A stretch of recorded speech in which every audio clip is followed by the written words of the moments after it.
really hurting lately because of my back, but still. That's not good. Nah, I'm getting old, you know. Tell me about it. Like sometimes when I sit wrong and then I stretch the leg, I just wanna die. I know the feeling, mate. So I wonder what the best pet is right now. They must have new ones, and I'm kinda looking. The crab. Definitely the crab. Oh my god, Korea Carry. Mm-hmm. Oh god. That one was really good though. Yeah, it was. Sort Even of- I remember the crab, and I don't remember shit about anything.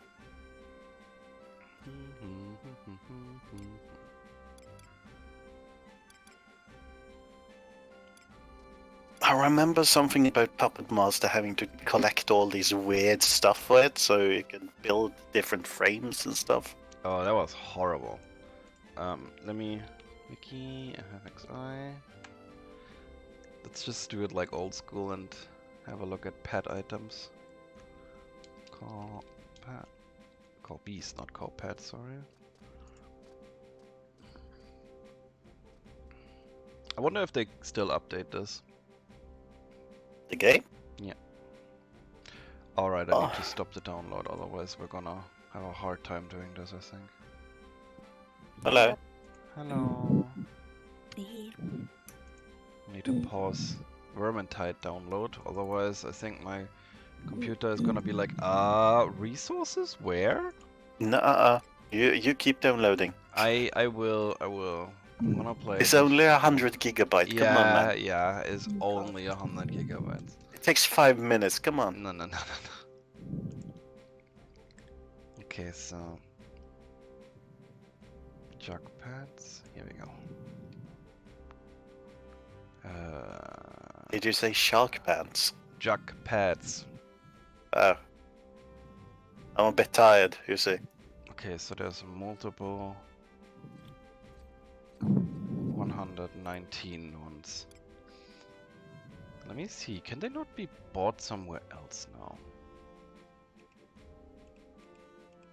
I think you can just buy them from an NPC now.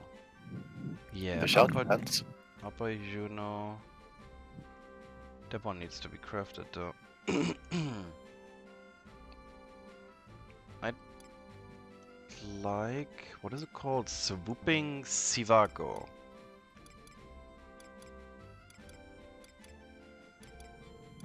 It's not even listed here. Brave Hero Glenn? The fuck is that? We're gonna take a Brave Hero Glenn. Just to see what it is. Just to see what they are. Ponding Peter. 50k for one. We're gonna take some of these weird things, and I'm gonna use my special ability where I don't need to use the thing, and I still call it. Aged Angus. That sounds like beef. 100k for one. Oh, these things better be cool. Bouncing Bertha. 200k. Let's go. Swooping Svivago. That's the one that I wanted. Your inventory is full. 300k for one. Fuck me. What are they doing with these things? I'll just drop some nonsense. Ellie. The good thing is Ellie doesn't know how bad my inventory sucks right now, because she probably doesn't see like the things, so it's good. I'm gonna guess that it's really, really bad. Like It's worse. horrible. Also, hi Asuka in the chat. So, I go back and buy that Sivago thing. Do we also need Scissor like Saren? Sure, why not?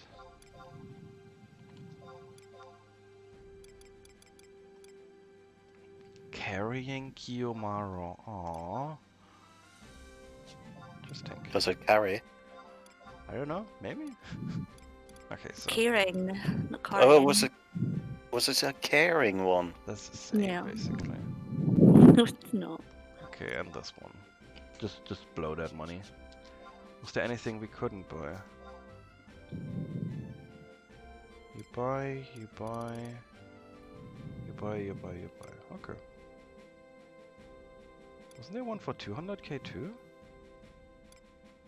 Mm. Ah, we got plenty. So, hello Zachariot. Oh, always spelled that right. So today I'm gonna show off what we did back in the day when we were rank 5 and were told, hey, let's go and investigate the Shadow Lord. Which was the first time the story would actually spike up. Where you were actually like doing something legit. Because before that it was like, okay, check here, gather some info there, kill a monster there. So they told you the Shadow Lord is somewhere all the way in the north, in a land called Xarsabard. They didn't tell you much more, and I'll just show you. Right now we're in Zandoria, and our goal is to go all the way up to Xarsabard. And because we didn't have maps like in Final Fantasy XIV, it was a little bit harder to estimate which route to take here. But we eventually figured out that there was a cave near Zandoria that would lead to the north, and that is exactly the route that we're going to take today.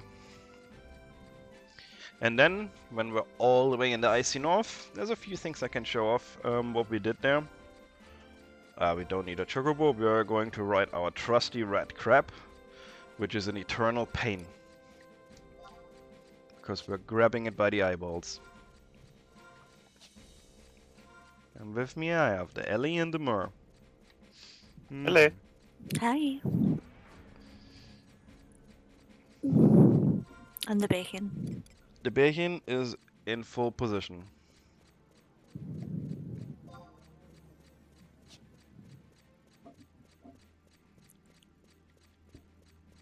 Yep, Azura.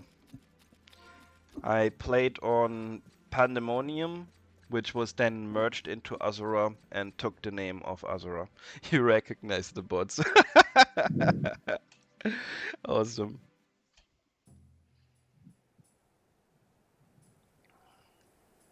So yeah, I haven't played this for 6 years. I quit.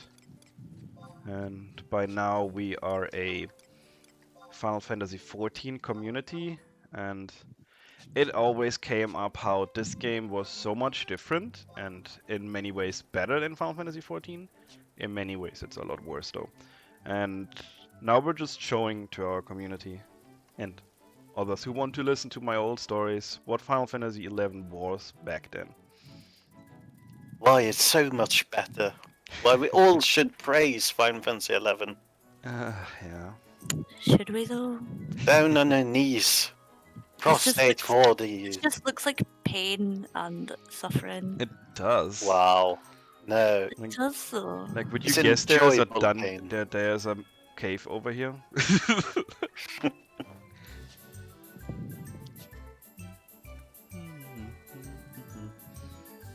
And we're gonna test out these jugs that I bought, because each of them is a different boy that we can summon.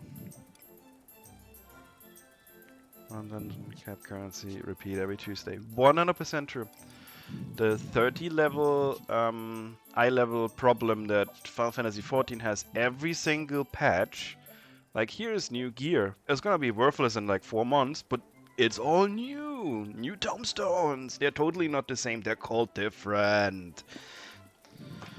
That's a real problem in Final Fantasy XIV, and you have stuff like Alexander, Omega, Coil, who are just 100% abandoned. Wait, is there not a dungeon? Oh, right. And it just feels wrong when you think about how long we did Sky and Sea, which we had for years on years on years, and they were all still valid. May not social simulator once it started making money. Probably, yeah. Yeah. It's just, we're frustrated with the game right now. And When you look on sites that rate Shadowbringers, for example, you will notice that 95% of the rating that was given for Shadowbringers has been given in the first. Oh my god, you would get along with Mercer well.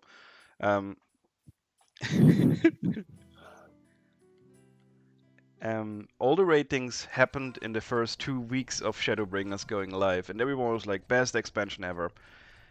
And the ratings that they're getting now are not quite as good. Nowhere near as good. But because they have all of these votes already, they're fine.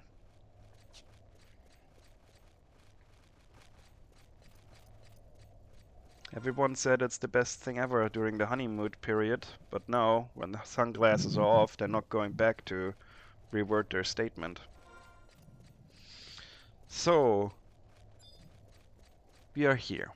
And we're gonna ask this kind lady to push the button and then open a sealed door.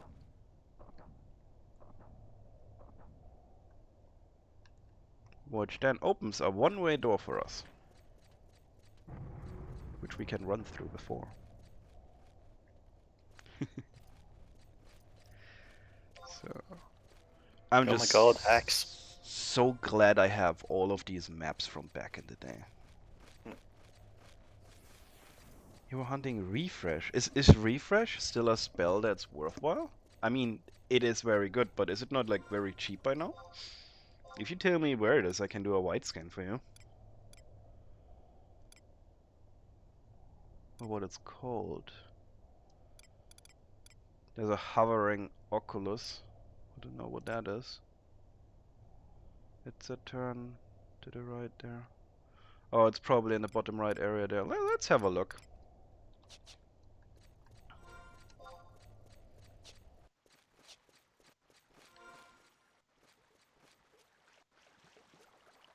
If we get it, you can have it, because I have no intention on in the tunnel to the bottom right when you first hit it. Yeah.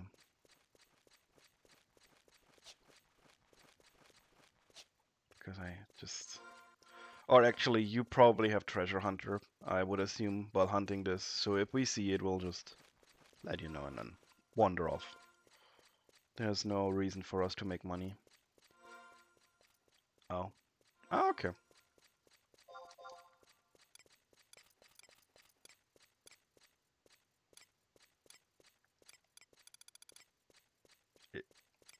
There is a mucoid mass. And it seems to be the only thing.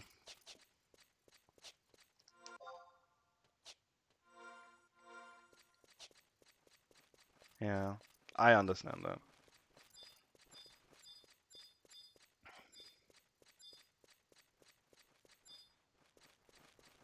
Oh, Taishin.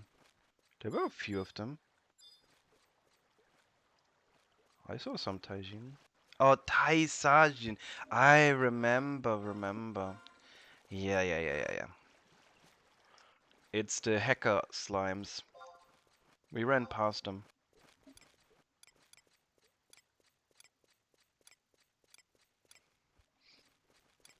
Right. I remember them. The 3 of them here. Taisai.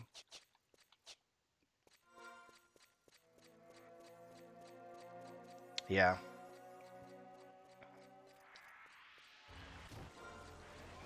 So, we're gonna continue our way all the way to Glacier. These boys. No worries, mate. No one can pronounce some of these map names.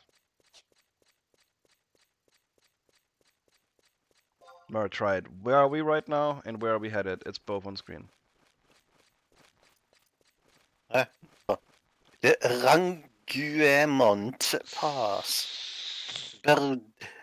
Bausedin Glacier. Cool. We'll let it slip. You have to. I think you have to hire some Frenchmen to speak for you if I you want it. feel like that's French, yeah. Yeah, it's because uh, the lessons they're kind of Frenchy. uh, what? Why? Yeah, of No, why is that thing attacking me? course it's an eye. Yeah, so which one are we calling? Scissorleg, Caring Kiyomaru, Brave Hero, The Pondering... hero. The hero? You need a hero when you're fighting the Shadow Lord. I have no idea what's happening right now, so let's just call him. Okay, use this one so we don't use the item. It's a frog. Oh, Hero Glenn and a frog? That's from Chrono Trigger, isn't it? Okay, let's watch him. Go. Okay, I regret calling for the hero. Oh, this is piss weak, He's I not think. doing anything. He's just sitting there. No, he's Oh. tackling it.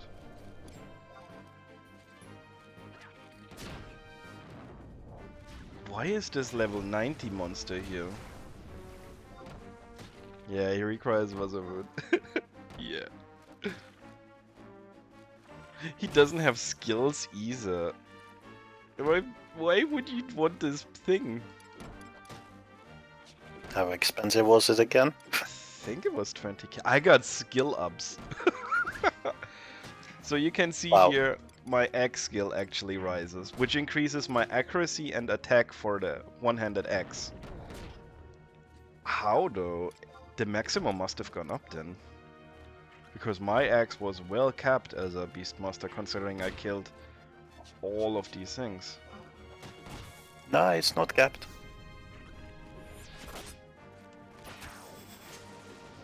Considering Beastmaster was my main. Yeah, I'm not sold on this pet. It's however a nice nod towards another franchise they had. Oh, a chest. Let's see. Oh my god. Potions and ethers. If it's from a blue chest, it's only a temporary item, which means the moment we zone, we lose it. If it was a brown one, we would have to play a minigame to open it, but those items would stay for you. And I'm actually really surprised there was a level 90 thing here, because... Why are these high level mobs here? Yeah, that one is level 25, and that one is level 90. We're gonna sneak in silence. That's really bizarre to me.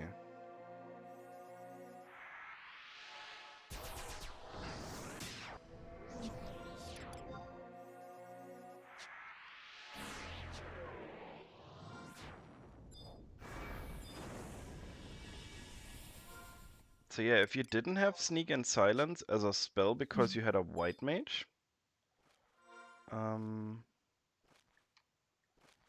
then you would have to either be a dancer or dancer subjob to do a dance that would hide you, or you would have to buy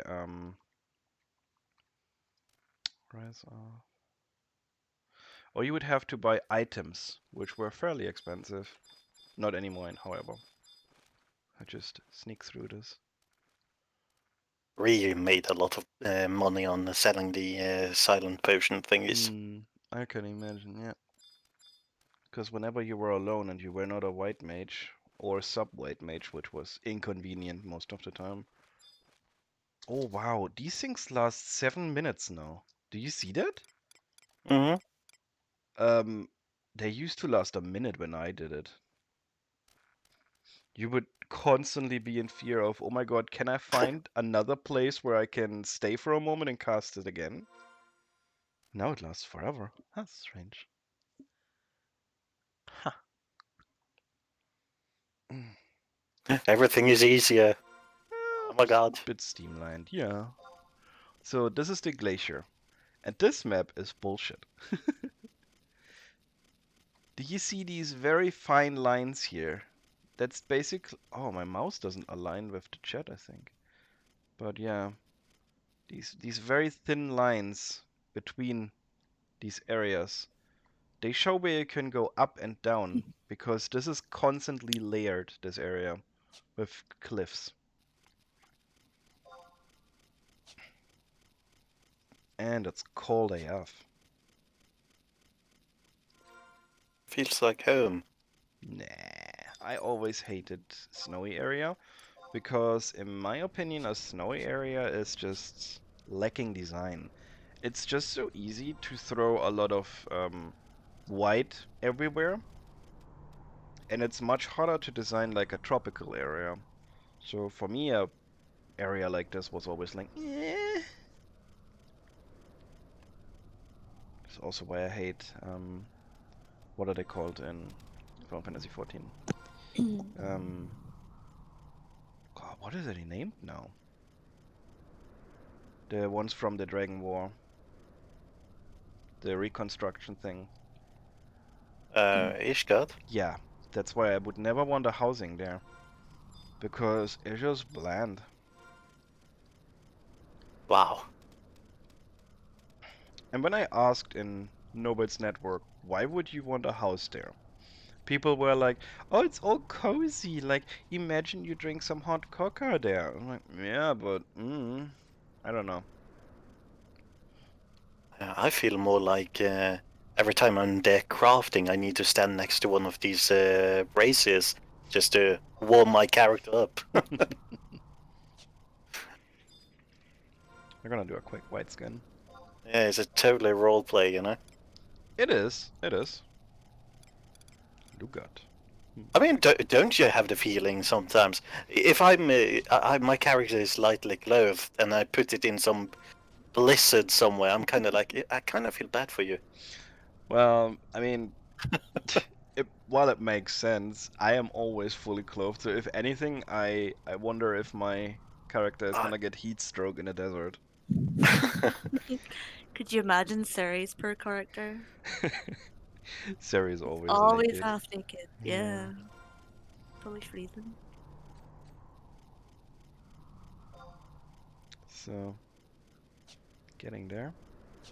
Oh, we can ride here, can't we? So, the reason that I keep forgetting this is we couldn't ride here back in the day.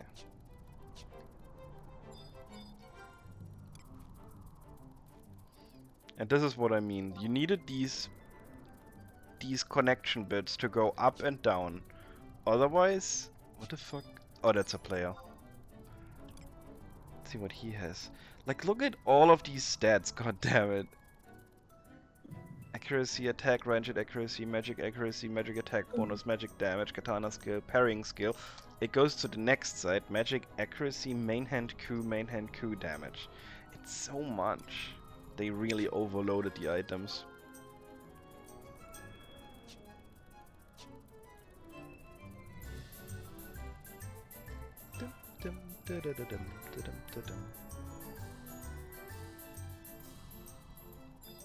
Also, do you like these? They're just... We called them flying eyes, which I guess it's true, but... They're basically... Lemons. a ball sack with legs and wings. Kinda. He's got thick thighs. With 2 C's. So Asuka, what are you thinking about the game now? This is your 3rd stream now. He's like, oh boy, I'm gonna play this now. And then regret the 2 first minutes in it. If you want to play this now, you need a community for it. Because doing stuff alone in this game was pure horror. I want the crab mount. Yeah. The crab mount is just pure bliss.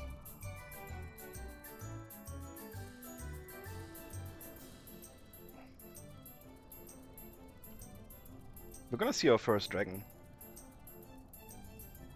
Because Shadow Dragon is always up.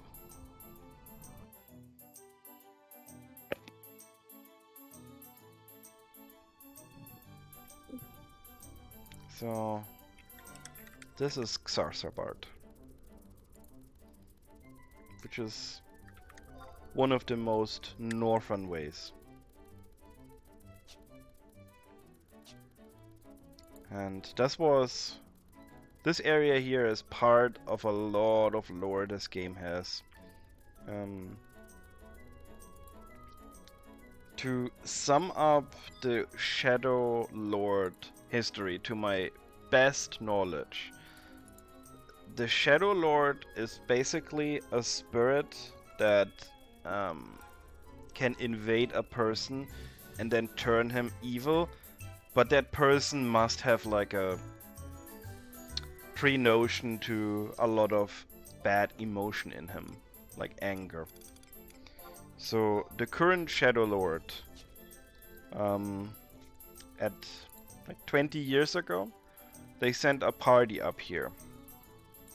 And their party was like, I think one of each race. This is the dragon. We're just gonna pummel him a little bit while I explain. And this group made it all the way up here. And they started fighting over, I think, love. They had a Galkar and a Hume who were in love with someone. And eventually, the Hume who was with that girl snaps at the Galkar and tries to kill him. But the girl jumps in front and dies. They then leave the Galkar there for some reason. Oh my god, this is like 20 years ago. And he becomes the new Shadow Lord from that emotion, basically. I think I might find the cutscene here or somewhere. I'll have to look into that. But yeah. The heroes, basically. Do you remember the story any better, Mer?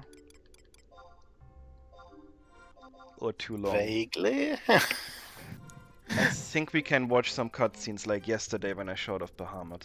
Yeah, but it's not only because of his own emotions there and then why it turned into Shadowlord. As far as I remember, it's also because the Gulkas were persecuted and used as slave labor for places like Bastok and stuff. Yep. And they have had their own country, and the Gulkas are kind of non-gendered because they get reincarnated when they die. Yeah, that's true. The Gulkas were on the desert. But they were pushed out by these beastmen. Antlions, was it? Yeah, I think so. What's it? And then something about them taking refuge in Bastok ended up being slaves, and and then not only his own feelings and fear and stuff anger gets him into being the Shadow Lord, but all the feelings from all the Gulkas come into him and turn him. You're right, yeah, there was something like that.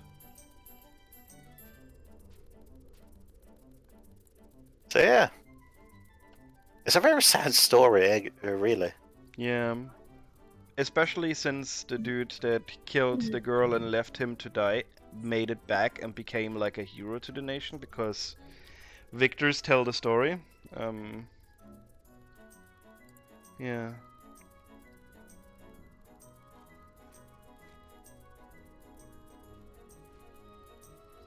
So yeah, we're just outside the castle now. Yep. And here we have our demons, who always are like the protectors of the Shadow Lord.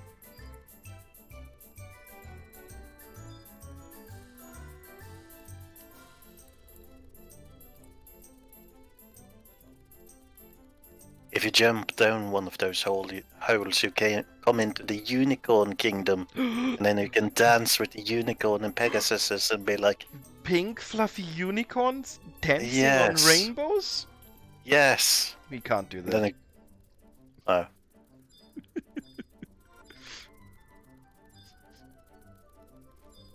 I can't show it because Asuka would just start drooling everywhere. Yeah. It's dangerous. So here we are in Castle. I don't remember the name. Zval Bailey's. Yeah, it's named after a good drink. We like Bailey's. So let me check. There should we don't. be... I like Bailey's. Horrendous. Babe, tell him Bailey's is Gucci. Bailey's is okay. Oi, only okay? Yeah, only okay. Damn. I saw... There's the goblin footprint. So if you trade these an item... They were like, yo, cool, I'll retell you the story. And I wonder which one... No. That's Moogle add-on story. We don't need that one. I'm gonna keep an eye on the level of these boys. They're level 46 to 48 right now. Because earlier we ran into a level 90 for some reason. And I'm gonna try to navigate this from heart. Which could see problems. Also gonna change out the head real quick so I regen some HP. There we go. Typey type. Mm-hmm.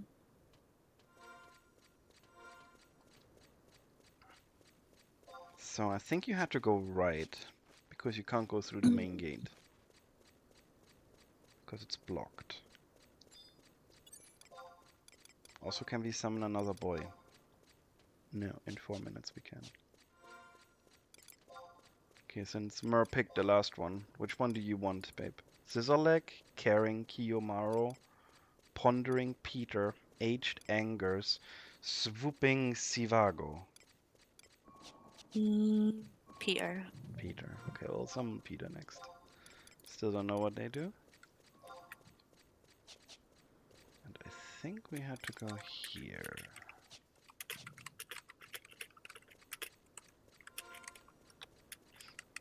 Do you remember your first time you were in this castle, Mer? It's horror. I remember the first time trying to get into the castle and then laid dead in the snow, yeah. That seems about right. Oh god, look at this map. Look at it. What map? There's nothing there. Yeah, it's like... Okay, I think... God knows I don't know. I have to go through here? No, that's not even an entrance, that's just a chamber. But this won't let me through, right? Nope. Oh, huh.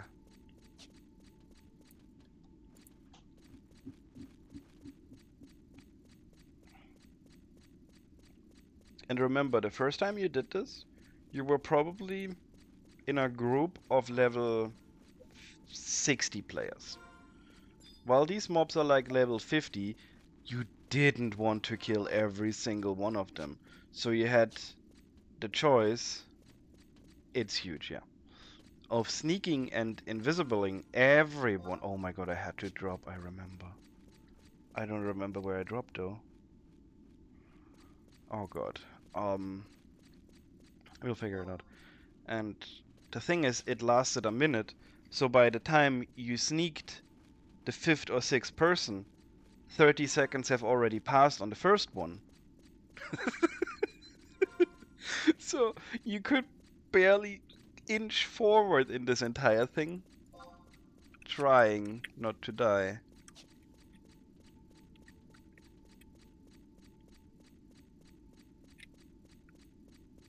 I think I have to go to the furthest of one. That's what my gamer instinct is telling me.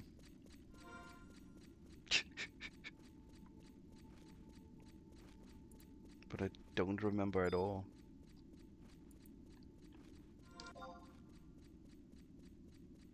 Or did I need to drop? Jesus, I don't remember. Mer, did I need to fall down a hole? Gambattene!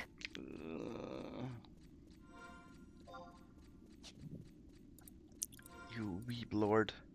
And yeah, at this at the Shadow Lord castle. All of the beastmen gather, because they're his pawns.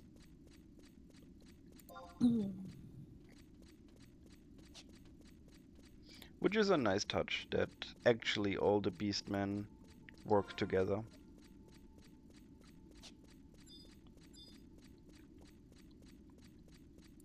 Together with the demons. I think it was this way, but I'm not sure. Except that they hate each other, but still. For the greater good or evil that they believe in. I think it was this way.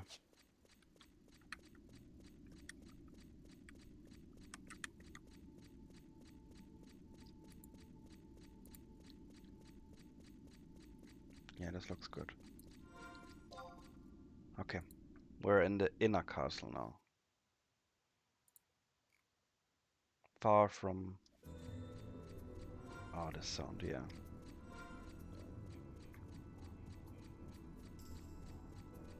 It made you known that you were not welcome. Okay. Let me have a look at this map. I think we go up. We go... Right, I see it. And remember, to get this map, you would have to actually kill stuff and find a chest in here.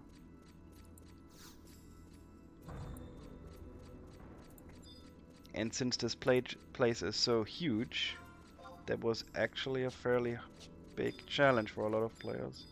Or, well, a big time investment.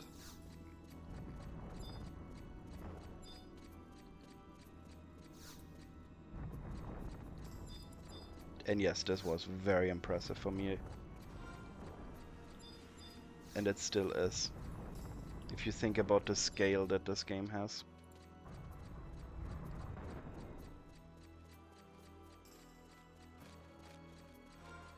Like, we're only taking the main route. There's so much left and right. Yeah, this is where the quarters are.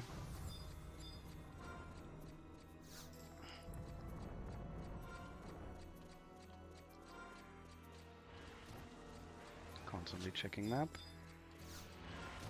so we don't stray off.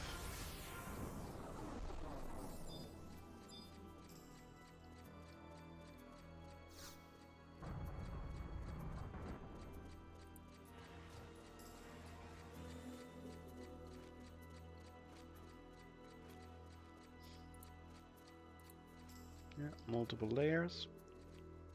I think we go this way. Yeah.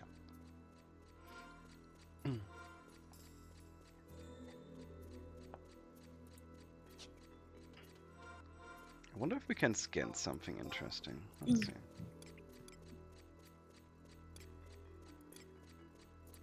No, doesn't seem like it. Was there even notorious monsters in there? Oh, there were dukes, yeah. They were everywhere, honestly. There was not a single map where there were none. Oh, still here. Right, now the teleporting puzzle. Let's see. Nothing here of interest. So you took the teleport. Wait. You took the teleport? Huh? You took the teleport. Oh, look, it's Is a it- treasure chest.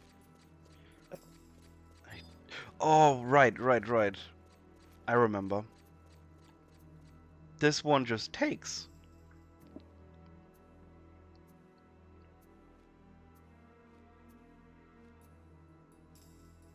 Like, the game would not tell you this either. But wait for it.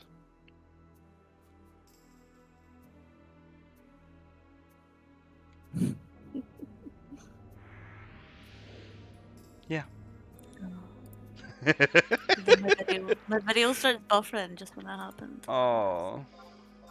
Oh wait, no, I see it Yeah, you wait. now.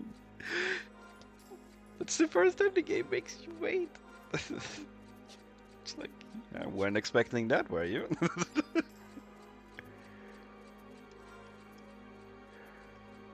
Oh no, we miss it.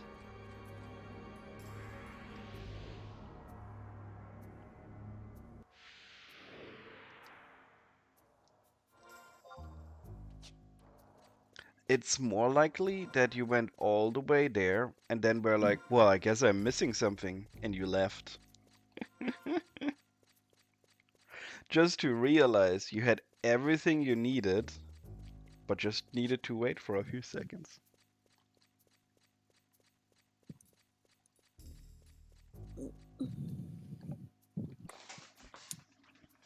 These teleports are like on a 1-minute timer.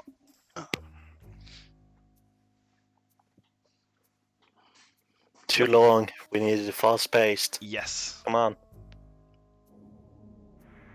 Quick boarding ticket, please. To throne room.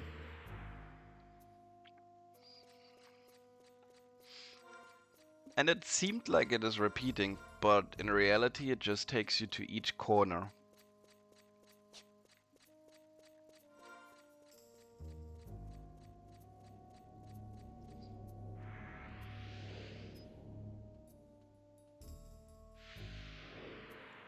Then eventually it takes you away. Do a quick scan. It's nothing of interest.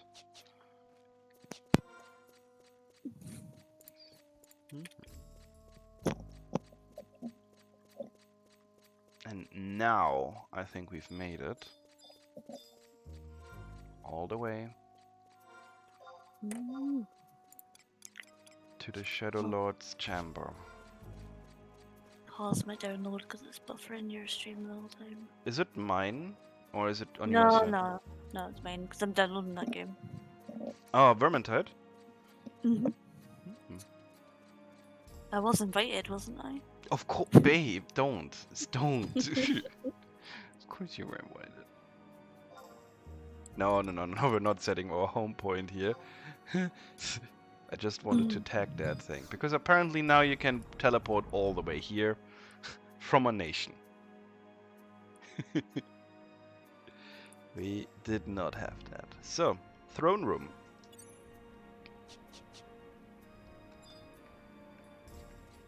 There should be goblin footprints somewhere. And just look at this. Doesn't this just basically just spell badass? Goblin footprint. There we go. I'm gonna see what we can view.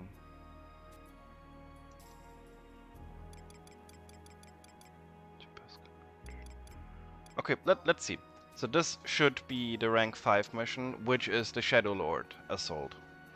It can't show us the fights, but it will show us the cutscene before and after.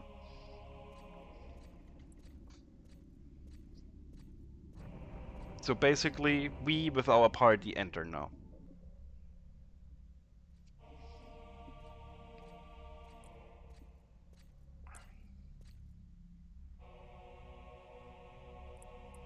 Could this be? Yes, this is the tomb of the Shadow Lord.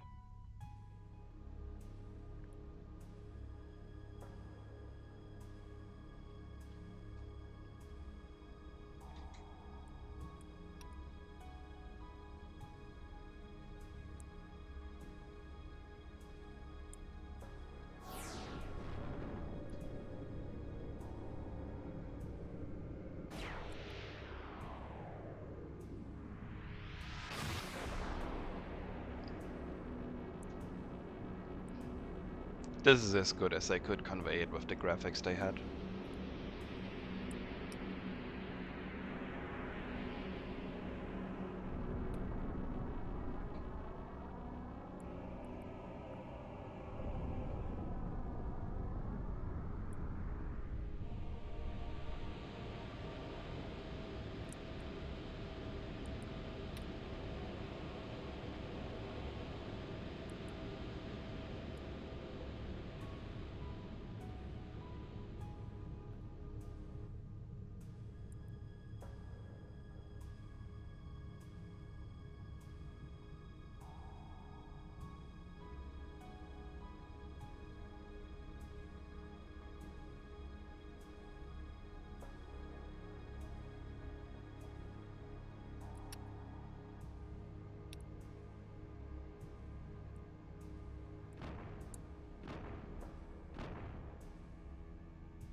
The Dark Knight. It's been 20 years since we last met, Zaid. No. How is it possible? I defeated you. I cannot die, not until I have eradicated you and your kind from this world. So it is true. I suspect as much since we last met. You are a Galka. 30 years ago, I was in a group that came to this cursed land, seeking to uncover the secrets of a lost civilization. And it is here that I fell, betrayed by the one I trusted with my life. My friend Ulrich could not abide the fact that I was the best swordsman of the Mithril Musketeers, that I was advocating peace with the Beastmen at the time was not his liking either. My reading. Cornelia died protecting me. But I came back. Not even death could keep me from exacting revenge on those who wronged me. A power hidden deep beneath the earth gave me a new form and granted me control of the nether beasts. It was then that I became aware, that I was made aware, of the dark angels molding deep within my soul. I realized it was not revenge that drove me, but the old, undying anger of our race, the wrath of the Golga. Mer was right. I'm always right. Others cannot fathom the depth of our rage, but I cast myself willingly into its flames and broke the chains of mortality. Your kind awoke the fury within me, and I was reborn into rage incarnate as the Shadow Lord. I swore to myself then to purge this world of your kind, and I will not rest until I crush every last one of you. I underestimated you 20 years ago, but I will not make that mistake again.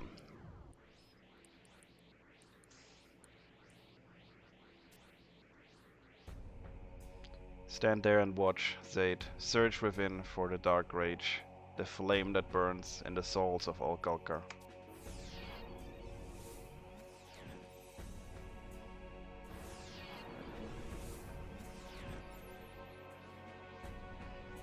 Now I will cleanse this world of your filth, unless I am first consumed by fury. Come, it is the hour of reckoning. Death itself failed to stay my wrath. Let us see if you can do any better.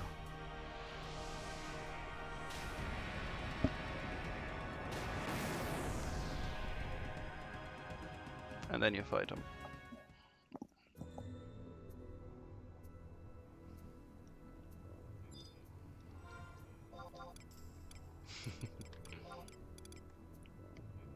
Hello, Kerrigan. And now, we won. Let's see what happens next.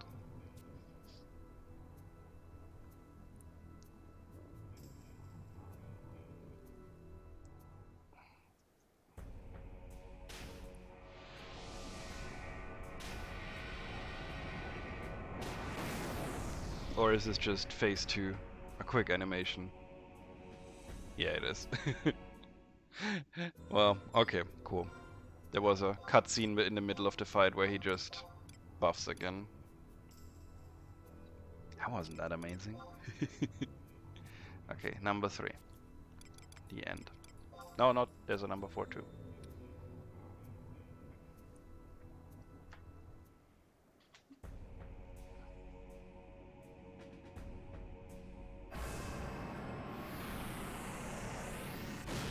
Or is he just buffing again?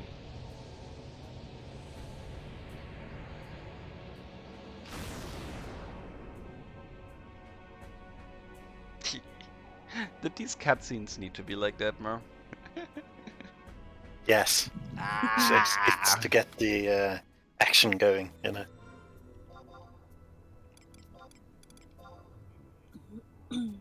Okay, maybe we get some lore now. No. Let's see.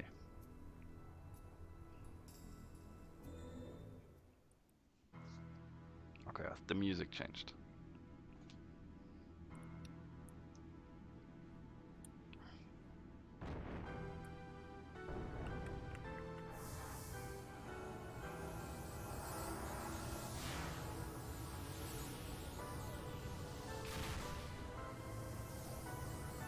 No, It is not over yet. I told you, even death cannot stop my revenge. I will not fall.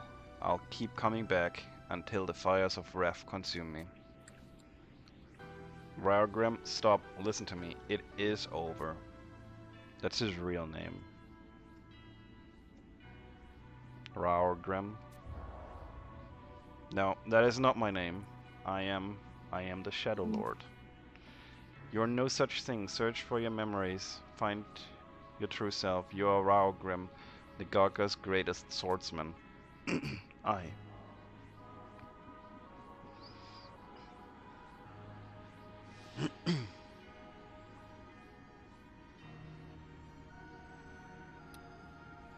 I am Raurgrim. Arr. And a pirate. Oh, you're really good at this.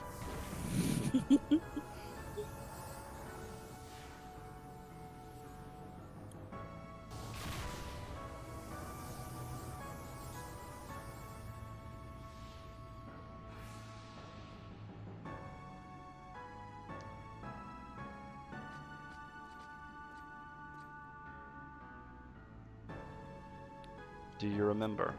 Yes, I do now.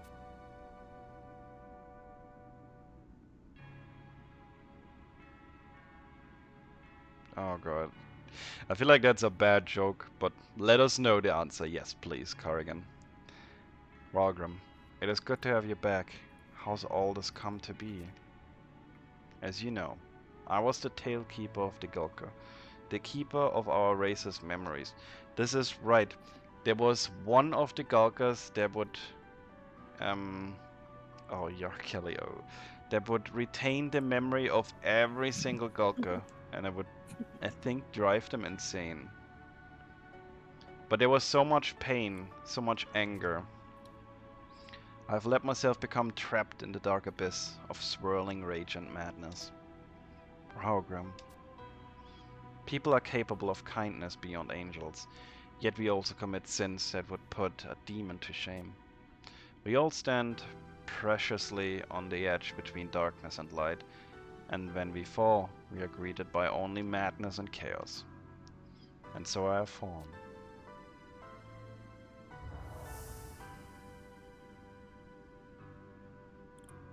There is no salvation for me. The Raurgrim whom you once knew is gone forever. I expect no forgiveness for what I've done, but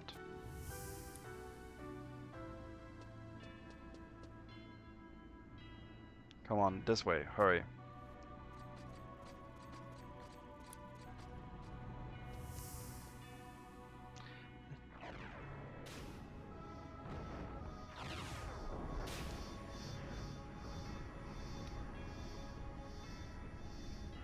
My true self died 30 years ago.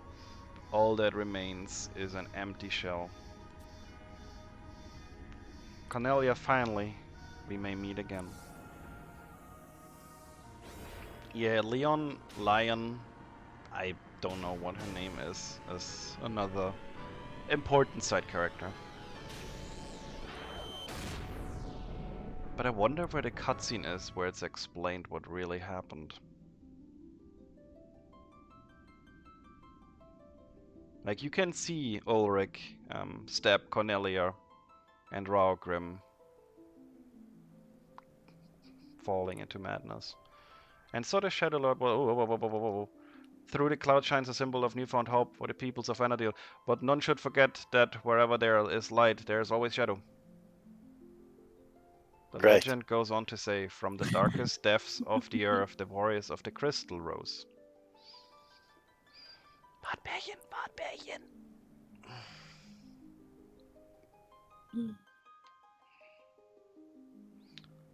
So I guess this is goodbye for now. I hear they have started flights to the Outlands. If you ever get there, come see me in Norg.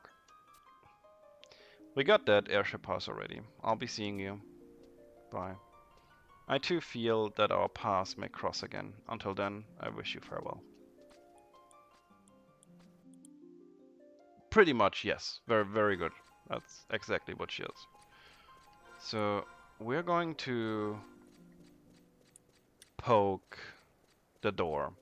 And I wonder if it gives us a battleground that I can die on just to show off the fight.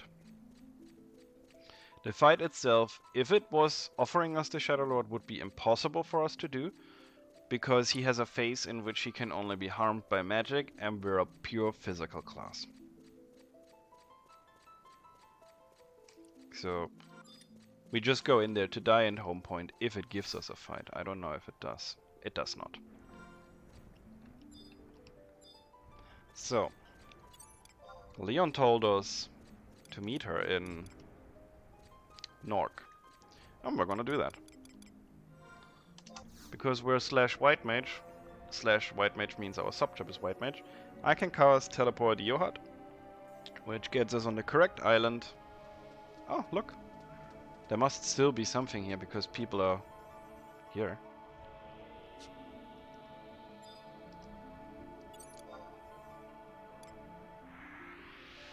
Huh. A Dark Knight. Or a Paladin. Though a Paladin would probably not use a Greatsword right now. So, you hate the jungle. There's two things here we're gonna do. I don't think that there's too many people who are doing a memory trip like us. So, there's two things I want to show off here, and Mer knows one of them. Really? Yeah, what is in this jungle? Oh. Yep. Yeah. Yep. I'm gonna show off one of the most beloved little buddies in Final Fantasy history. Oh boy. Yeah, this jungle is rough. They're kind of savage as well, though. Mm-hmm. No, it's a type of monster. They're small. I'll tell that much. Let's see if you can guess it before we reach it. They've been in many Final Fantasies. Babe, can you guess? Cactus? No.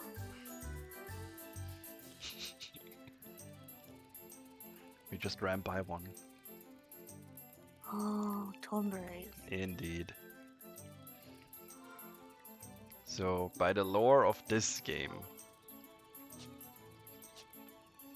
Tomberries were the worshippers of an ancient god, I believe, who were eventually also cursed into this.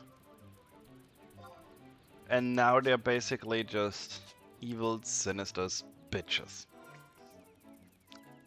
They are assassins for hire. Also, in this game, there's a hidden number, and every time you kill one of these boys, that number goes up. They have an attack called Everyone's Grudge, and depending on the value, it would do damage to you. So if you were bored and you just killed 100 of them, and eventually one of these little bitches got off that attack, it will one-shot you, like no question asked. Like, and the number would only go down if you do a certain side quest. And that side quest a lot didn't know about. So eventually there was this insane fear of Tomberries of any level, because the attack they used was not bound to their level. Like a level, there's not a level 10 one, but one of these very, very low ones could one-shot you at level 75, easy. This was further pushed because they have a second attack, which is called Throat Stab, which gets you to 10 HP. So, these things, you didn't want to be around them at all, ever. And they had their own wee temple. Isn't that nice? So, rule of thumb was, never fight a Tomberry unless you must.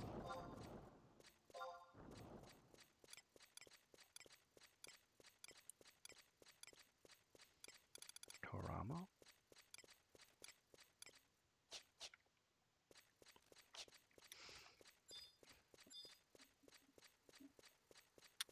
Because yeah, That attack could do well over 2000 damage and one-shot me at this point still. There was something in this room that we always farmed, and I do not remember what it was.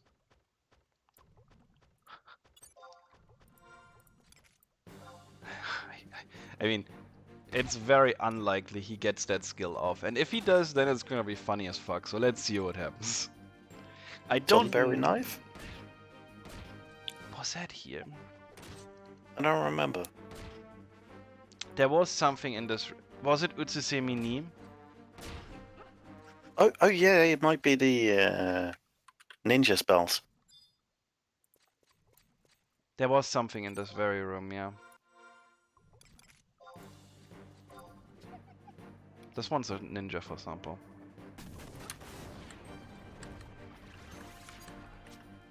Oh, he's trying to throw shuriken at me. And because of his goddamn Utsusemi spell, we can't hit him for a bit. Which is how ninjas used to tank. They would just overlap that spell. What skills do we have? Primal Rend. That's the mythic weapon skill, I think.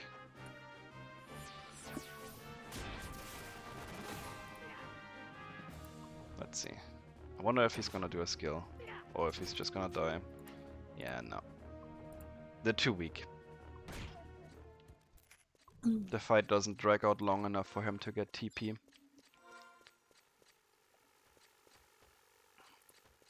So under this temple is the Temple of Leviathan. We also had primals in this game, but it's different. The temple of these primals were basically at the most outback positions in this game. And no one really worshipped them. They were just spirits of that element in their purest form. Like, there was no deep lore about them. They were just there.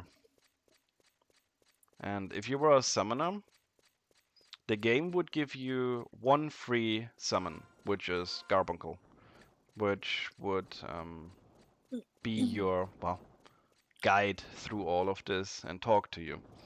And in order to obtain, for example, Ifrit, you would have to challenge him alone, level 20 capped, and with only Garbuncle. And you would have to outsmart him, basically, to the point where you can defeat him. Which, it was not easy. It basically came down to using certain items that would regenerate your MP, because having a primal out consumed your MP. And then using certain skills at certain times and running away. And running back and forth to the entrance and back to the arena to kite and kill him. So if you could not do that, you would be stuck with only one primal. And people, generally speaking, if you were level 20 as a summoner and you didn't have your primals, you could go home. Why would they invite you?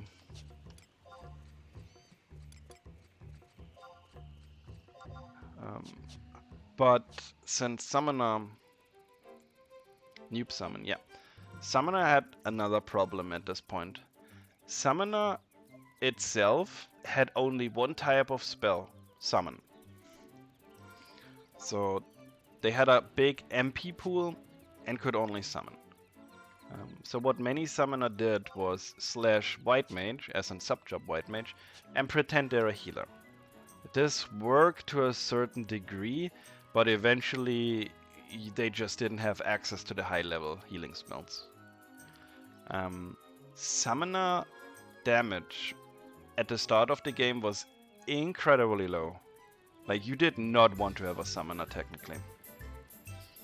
All their spells were on a cooldown of 1 minute, and most of the time they would be sitting on the floor trying to regen MP.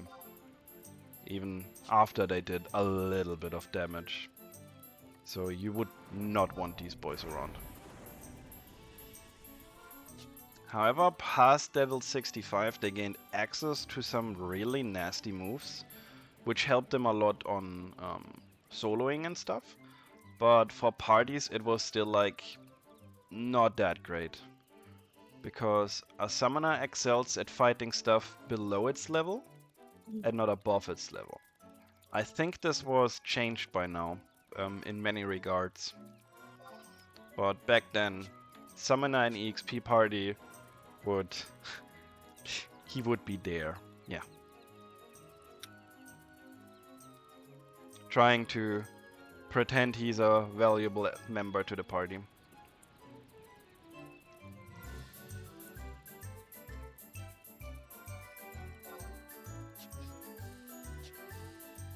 So...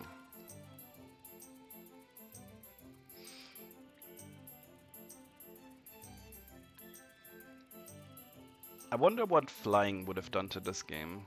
I mean, it's obviously impossible to add, but I think it would hurt it. Totally would. Mm-hmm.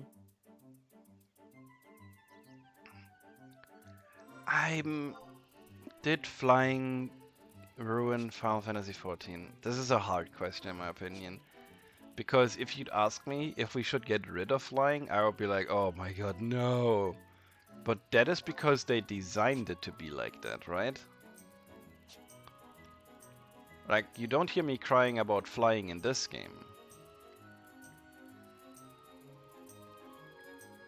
Because if you look at it, every single bit of area is detailed and stuff happens. What do you want to say? No, is that true? But you know, let's kill all the flying mounts. Just line them up toward the wall and just pow. Pow. I feel like we should have flying areas, but we should also have... It was, yeah. It was absolutely part of this. Which of the holes was it? I think it was the one closest to it. Left or right, Ellie? Left. I think you choose poorly. Oh! It didn't matter.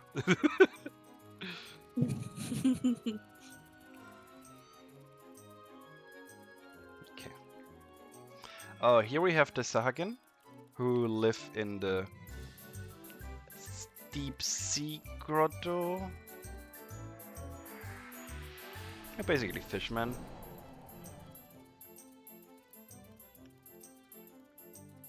His dark materials. What kind of show is that?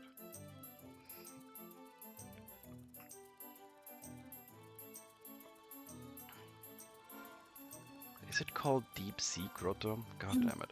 So we're now going to the City of Ninjas and Samurais, which is a add-on area.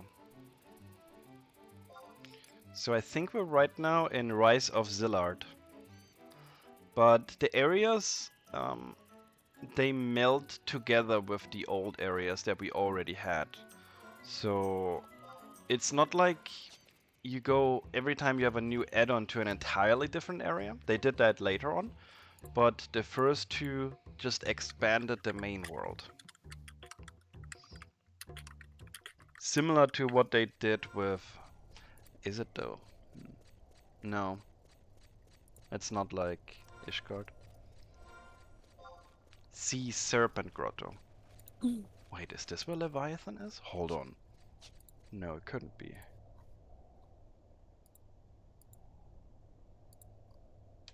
Wait. No, this is not where Leviathan is. Huh. Oh god, No, now this I'm is where thinking. Kraken is. Kraken. So when you come in here, like you look on the map and you're like, well, you don't have a map. Or you're like, ah, there's not much going on. There's probably nothing down here at all. But you continue to go down.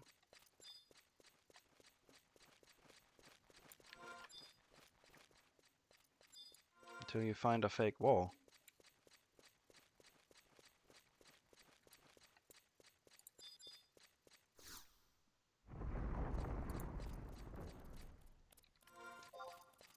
You run off the map.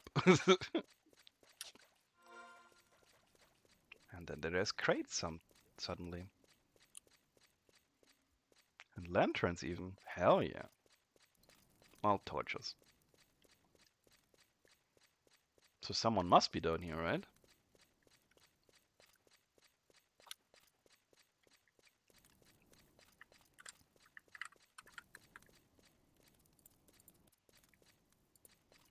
Also, if you remember, on the first day we took a ship from Selbina to Mara.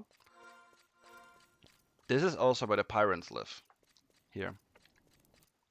I'm not sure why they're using necromancy, but there is a correlation to the boat that is in the harbor here and when the pirates attack the normal ship.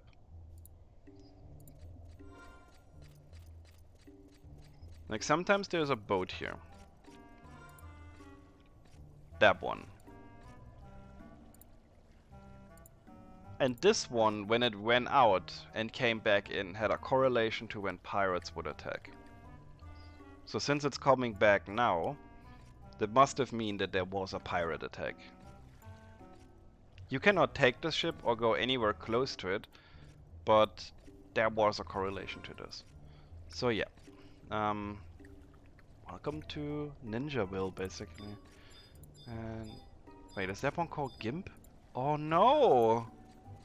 Oh, it's spelled wrong, thankfully.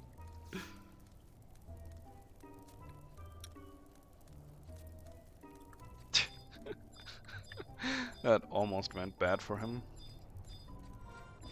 Right, where is... I'm looking for the Moogle footprints to replay cutscenes.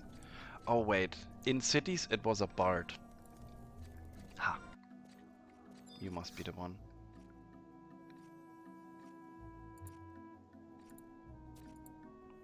Yes. Zillard mission. Total Recall. That's the one, I think. So what happened during the Shadow Lord fight was not entirely the truth. Because the Shadow Lord fight is part of the main story, and Zillard is trying to expand on it. So we're basically just getting right in here. Hold it there, buddy. This ain't no cafe. What business do you have here? And then Leonis, you finally made it.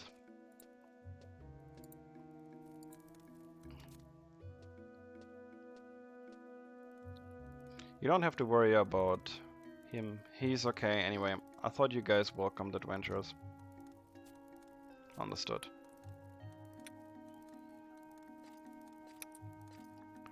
Well, for starters, I will welcome you to Nork. However, as much as I'd like to sit down and talk about old times over a bottle of 1813 Rollenberry, we must first face our new problem with Calm Lenote, which is the Duke of Juno, who is running rampant. You mean you don't remember what happened at the castle? Are you alright? And then it basically expands on a story that was already finished, throwing in an additional enemy. It all began with a stone, or so the legend says. In ages past, a sentient jewel, enormous and beautiful, banished the darkness. Its many-colored light filled the world with life and brought forth mighty gods. Bathed in that light, the world entered an age of bliss until, after a time, the gods fell into a slumber. The world was called Vanadil. The legend goes on to say, from the darkest depths of the earth, the warriors of the crystal rose.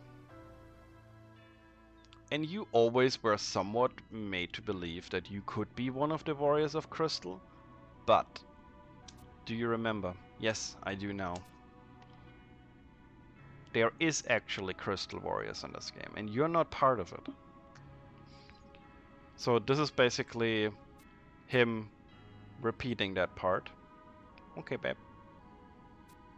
He's like, oh, I was the tail keeper.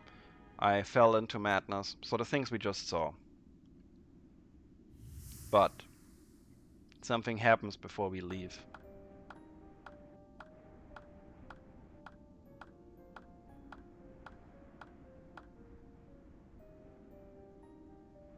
Quite an interesting show you put on. Camlanod is a Zealot, which is an ancient race, and he is the ruler of Juno, the Duke. And that's his little brother, Eardnachja. I don't know. I could have used a little more excitement. The Galka can never do anything right. The Archduke of Juno, and what are you two doing here? We come to reap the seeds that we have sown. You performed your duty well, as ignorant as you are.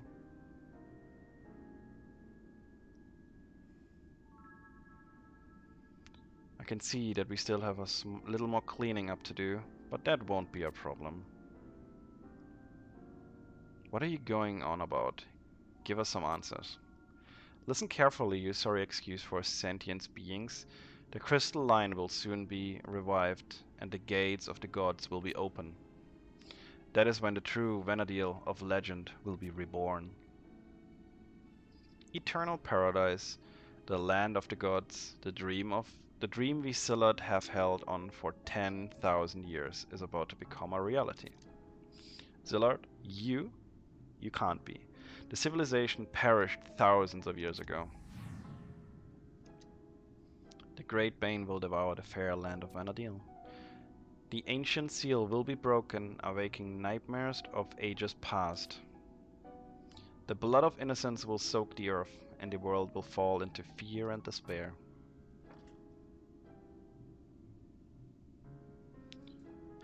Ha! Galka, Humes, Beastmen. No life on this planet has any purpose or meaning. Like I told you before, we will not be handing over Vanadil to anyone. This is our world.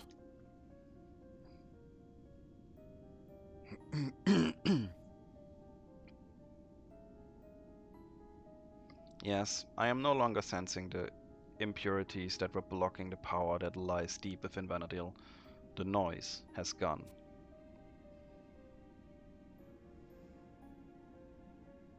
Simply defeating him 20 years ago did not silence the noise. We ran into a snag. What? Into a snag. We were unable to release him from the crystal with our power alone. However, with the Tailkeeper, we had what we needed, but there is no need to go into the details of that here.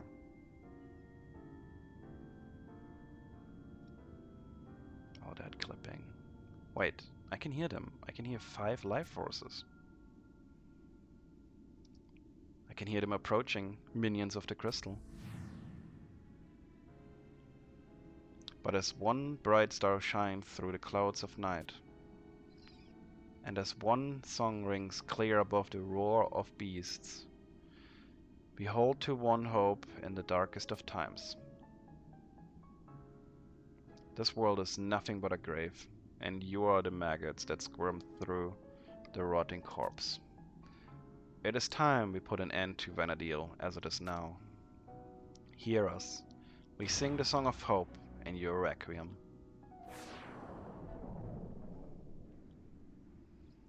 That they will come with the wisdom of ages and the strength of thousands to deliver us from our plight.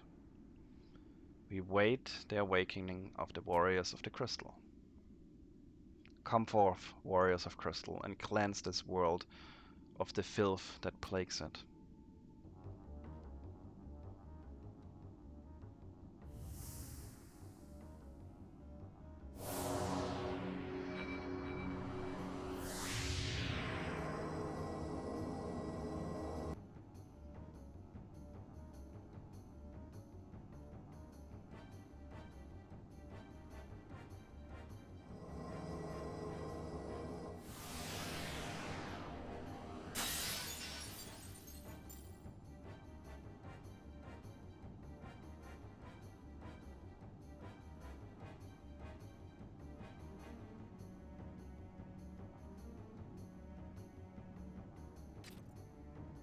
Warriors of the crystal.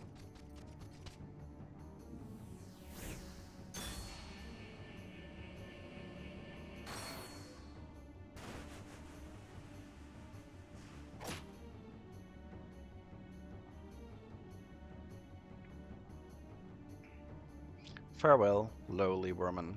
Your time's up. This is the beginning of the end. Finish them, warriors of the crystal.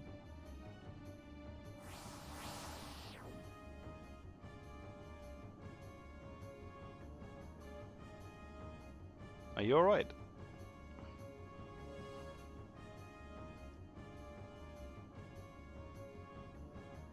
Don't underestimate them. Their power is immeasurable.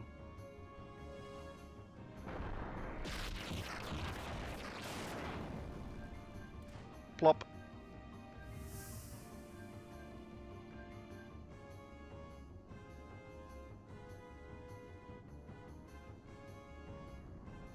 And that's where Leon comes in. You'd have to be crazy to stay any longer. You have to get out of here.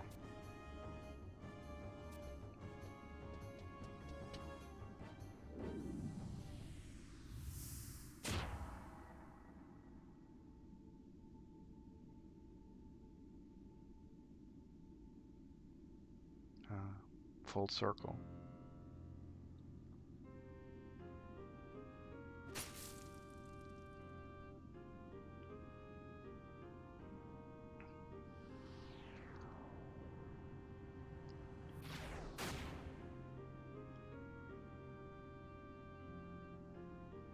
Raugrim.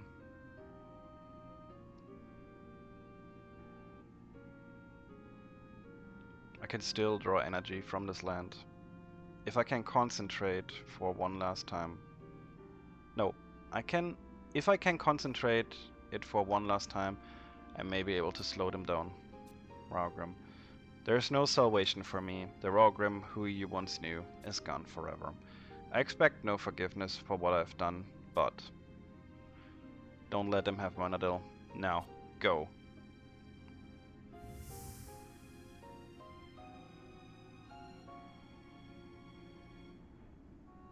And then we leave. And that's the part that we know.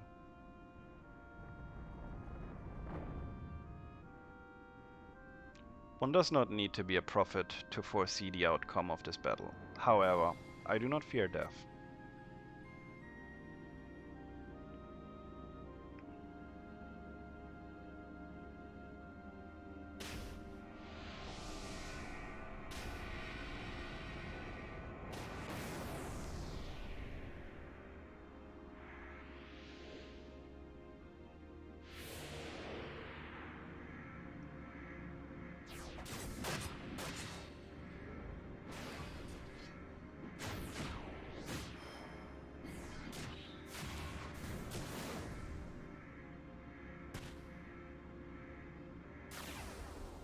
Oh, there's even a skill chain going off at the end. Never noticed that.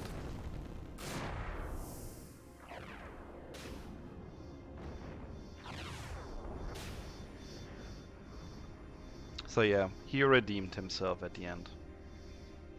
My true self died 30 years ago. All that remains is an empty shelf. Cornelia, finally we may meet again.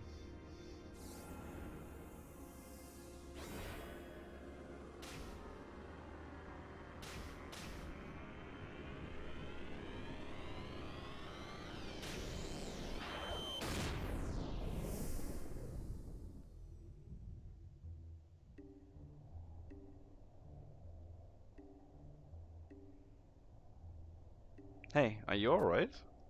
You mean you had forgotten what happened at the castle? You must have lost your memory from the overwhelming shock and of the whole experience. But by the looks of you, everything else seems to be working. See that staircase over there? When you're feeling a little bit better, walk up these stairs and come to the room at the end of the hallway.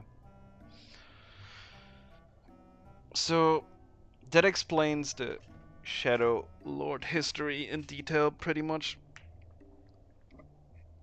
I don't know where the cutscene is where you can see them stumbling through the snow and they start to betray each other, but it is basically just that.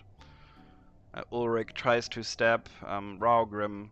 Cornelia jumps in between. Ulrich kills Cornelia, leaves for Bastok, and leaves both the dying Cornelia and Raugrim behind.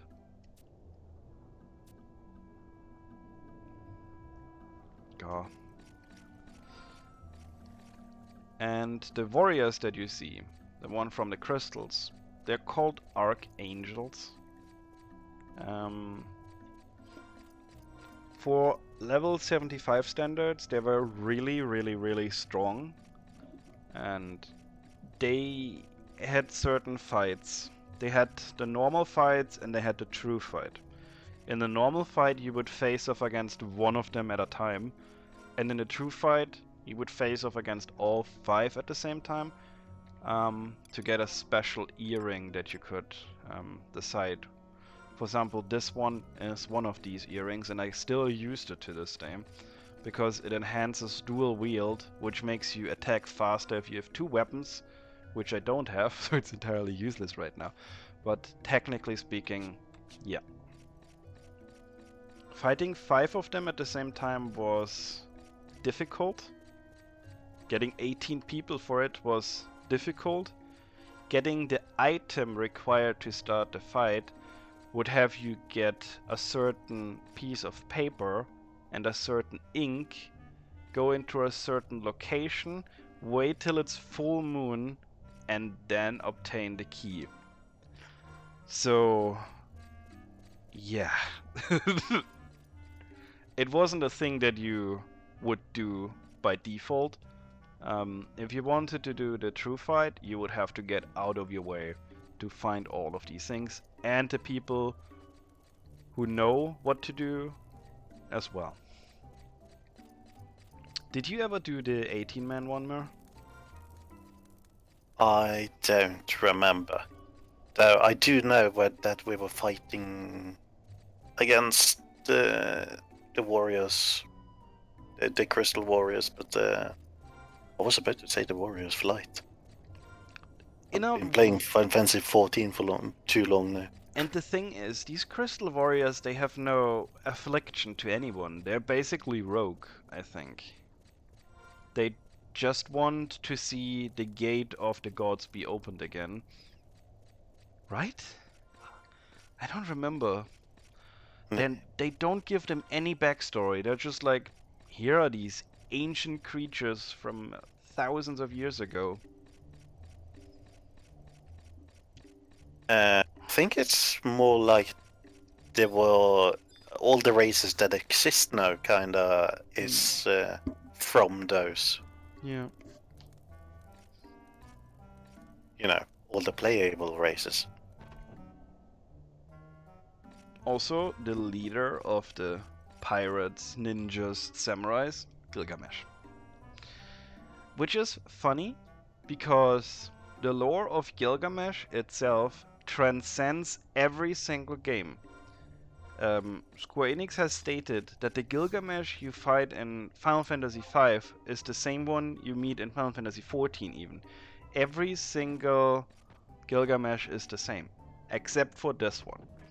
And the way they go with this lore is, the first Gilgamesh you meet, I think it was actually, was it 4 or 5 now that I think about it? I think it was 5.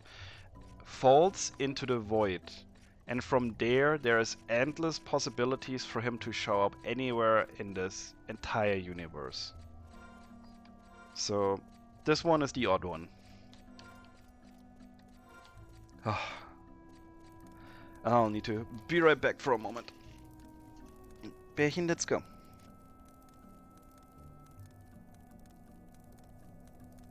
She doesn't want to.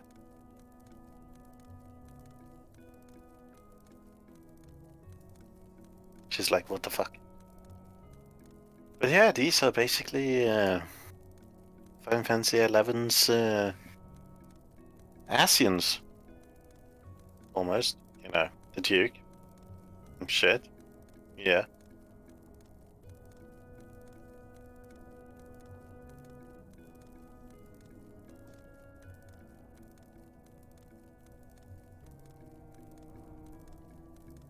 That's why I was having huge hope for the Asians, but no.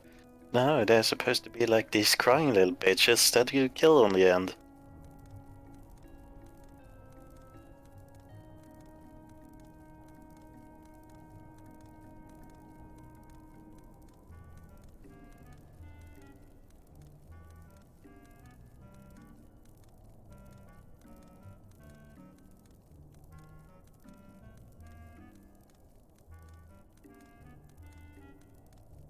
far as I remember, of those two, well, the Duke from and the kid. As far as I remember, the kid is the bad one. Yep. He's the leader, isn't he? Yeah, he's like the final boss of, what is it? Change of Promothia. Before Promothia herself, or himself. As I said before you came there, they're basically Final Fantasy XI's type of Asians. Yeah, in a way that's true. Only problem, as I also said, is that the Asians are just crying little bitches after they made a new fucking expansion. Yeah. Yeah. Oh well. These Asians at least manages to revive their god. Yeah. And there's only two of them. Yeah. So yeah.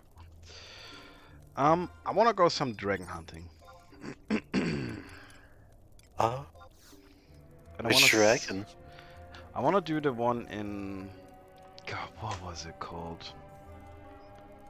Arthur Chasm? Is that the name? Graver? No. You will see. God, my fucking keyboard broke on the side again. Well, not the keyboard, but the goddamn thing it sits on. Ah, well. Okay.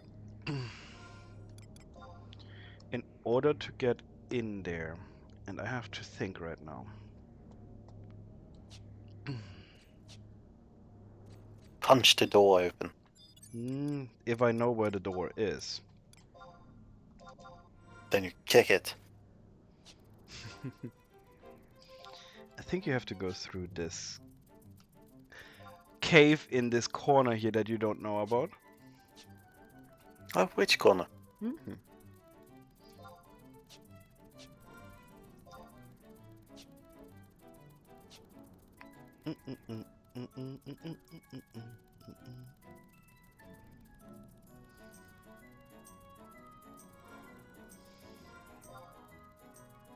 And yeah, Ree, if you want to come in here and talk with us, you're welcome.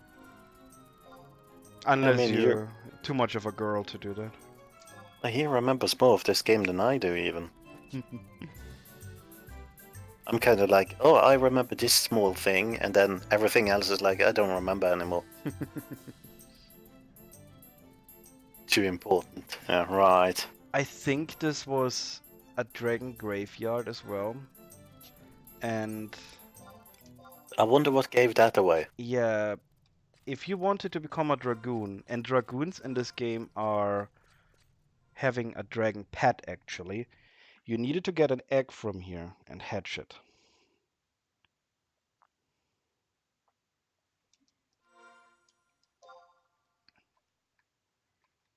Ottawa Chasm, there it is.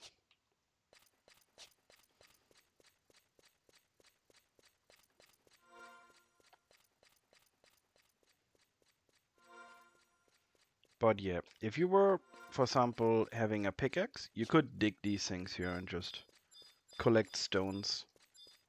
I remember that.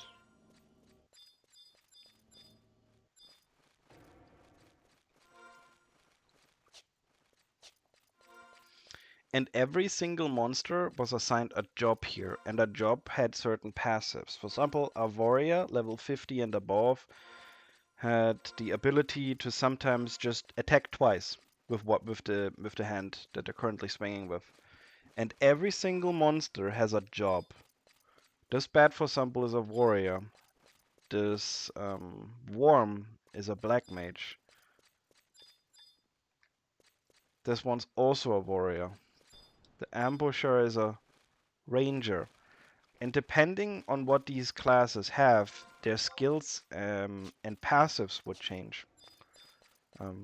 So it's not like in Final Fantasy XIV where you're like, okay, this is just a plain monster. No, this one had every single one of these boys has passives, depending on their class, that you always had to keep in mind. Here's a gathering spot, forked bones. But we don't have a pickaxe in them. not particularly into getting one.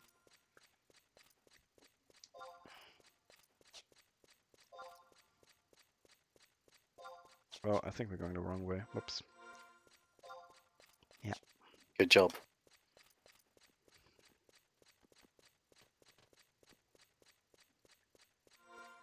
Here we're all expecting so much of you, and you go the fucking wrong way. Mate, just remembering most of this from memory alone is just impressing myself by now. Yeah, Like, I'm impressed as well. Going up these I have to say. castles and stuff. Hmm? You probably were watching a video before you went in. No comment. No. Yeah, and there was one NM here. It dropped a peacock farm which had 10 accuracy on necklace. And it was a FFXI, and was it called Angus? Names, memory not working. And everyone was crazy about that because accuracy was like the best thing ever that you could get. Oh, yeah, we hunted it quite a lot as well. Wait, was there someone in the background? Was it Ego? Huh? Or did I just... Maybe I just misheard it.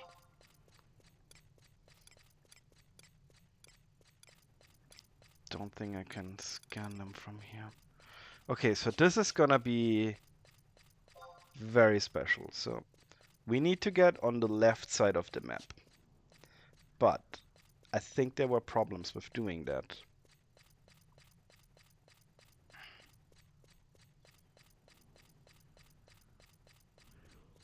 And I don't remember where the connection bits are, because by default the game puts you on the right side of the map.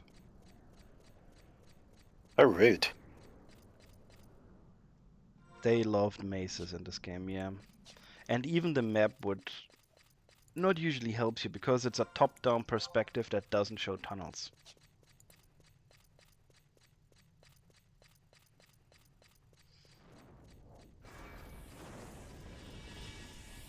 And yeah, if there were black mages or white mages, they would cast buff spells on themselves the entire time. So if you saw a white mage out there as a mob, you could be sure as hell that he had Protect and Shell on and all kinds of stuff before you even pulled him. Oh, it's Ellie. Now I know what's back. Hmm? Now I know who's back. Me.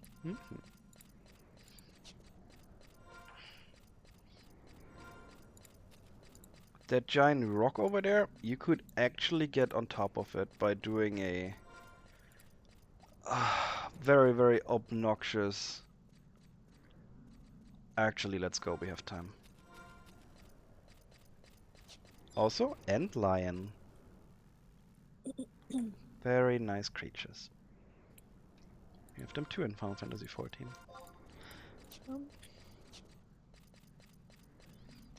So, the problem here was there would be toxic walls sometimes. And those change. Oh, Sekhmet is a notorious monster?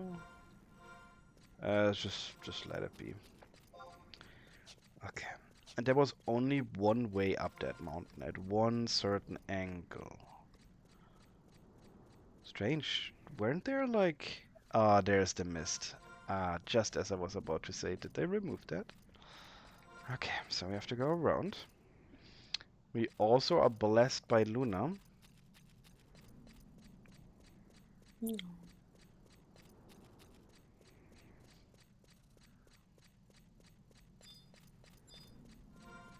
And you had to get up there for a quest too. So this was a main thing everyone had to do.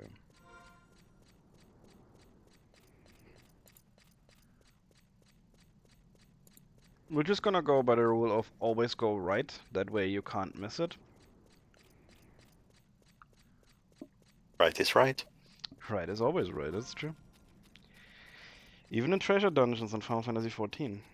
Yeah, I got us to the last floor like twice in a row by going right only.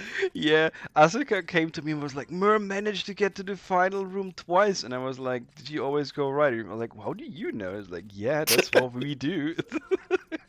Yeah, I managed it twice in a row, and then I get just shit Uh, rolls and everything. uh, They stole my loot. I'm karma. just saying.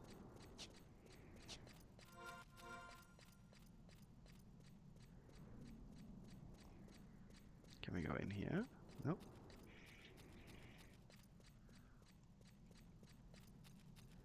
Yeah, this is how we got onto that mountain. Lovely. Oh, hell. By running around in a circle for like half an hour. Trying to find the entrance. Yep. Uh, that's Final Fantasy 11. Okay, that looks good. This could be an entrance.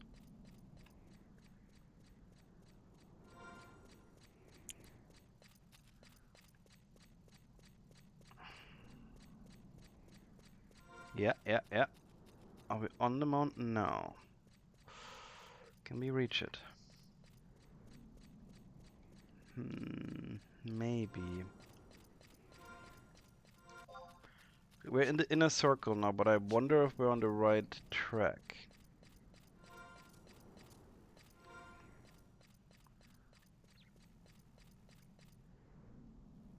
Just, flip the map and then you're on the right track.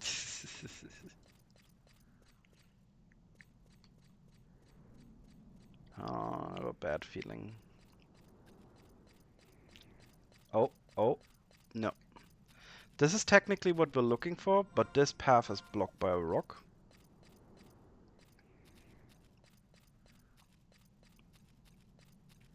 Oh. And- Can we? And of course, as an No. adventure, you can't just climb over the rock. There's no jumping.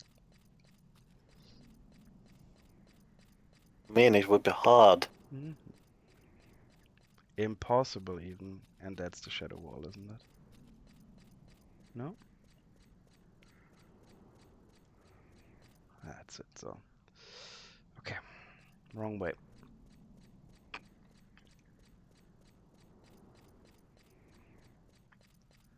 Oh, everyone is still motivated from this? Yatta. Uh, like, looking back, let's be real, Mar. Everything was tedious as fuck, though. Oh yes, but I love every moment, almost. I mean, seriously, let's say the treasures of Athungan. Mm-hmm. You're sitting there in the White City, just waiting for besieging to happen, It's true. and you can sit there for, I don't know, how long does it take? Half an hour, an hour? About. Yeah, and then you sit there the whole fucking day, just waiting for it to happen. Mm-hmm. It was fine. It was fine. I liked it. A lot of things were really fun, yeah. I mean, if you had proper job and didn't have much time to play, I would think it was not so fine, but you have people like me that don't have a life. I didn't have Me so that funny. one. I didn't have it back in the day. Me neither. Well, I did, but I skipped school instead. Fair point. And that was wise. Very good. Oh my god, I'm gonna throw an absolute tantrum in a moment. Don't they disappear after a while?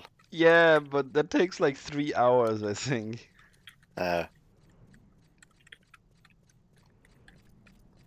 So I hope the game is not like currently in this. Wait, can you go over there? That's no. You can't. Think. What am I thinking? I really don't think that the game will throw me a bone and put them down for a moment.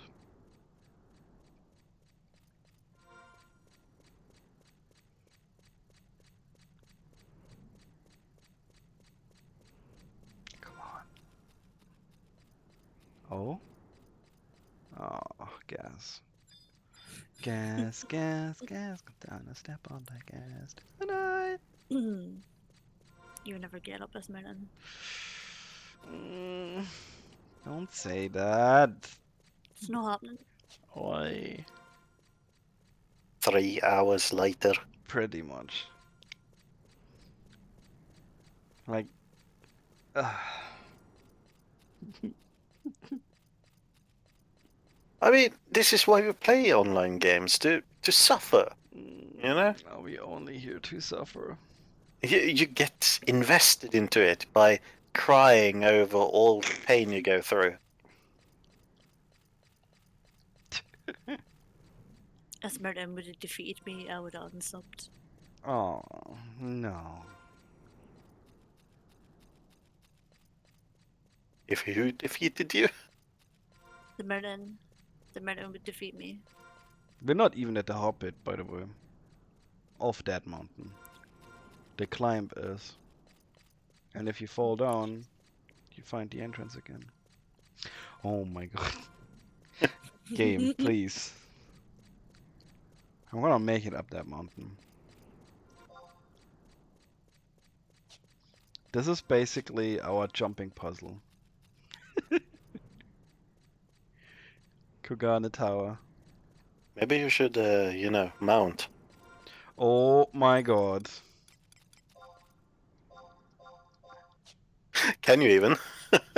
This was another area in which we didn't have mounts, and I just need to stop defaulting back to my old stage. Oh. We could have been up the Merlin by now. No, maybe. I don't think so. Oh, I found another entrance to the mountain. Let's see if we find a starting spot though. Oh, oh! I need to get off now though, because otherwise I fall so the mount basically does nothing. And Oh, now, poor you. I think it's the wrong one. There's two. Yeah, this is the pointless one, god damn it. But the other one is nearby. Yeah, this might be it. Oops. So, we're gonna have fun now.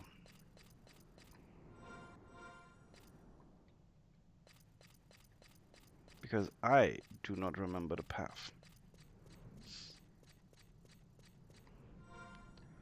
These things didn't matter, I remember that, because if you fell at just the right angle, you could get past them. Oh, God. But apparently that one was not the right path either. So we're gonna go to the left. Oh my god. PTSD is striking. Okay, we go up here. Go over the skeleton. And go further up. I'm not planning on falling. That is not the way. Okay, down here. Oh, I can't even watch. Oh. How do you think I feel right now? You can try and go up while closing your eyes, you know? Now you have to drop again, I think.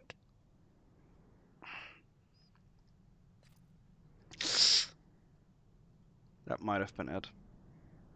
Yeah, that's it. And we restart. Dun, dun, dun, dun, dun, dun, dun, dun, dun, dun. Wait, this is a different place. Oh my god, I'm gonna throw an absolute tantrum in a moment. Yes, it is. Where the fuck even am I? Remember, kids, he loves this game.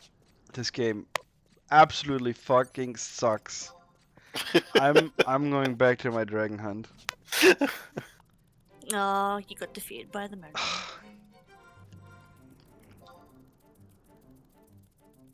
He learned to play. This is so obnoxious. Now I'm trapped.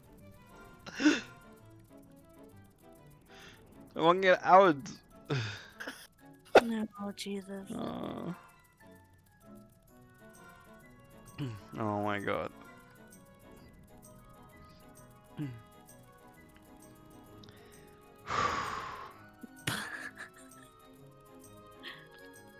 Let me out, game, I swear to god. Oh? Okay, we're out, we're out, we're out. Okay, now we try to get to the west side of this map to see if they're dragging us up.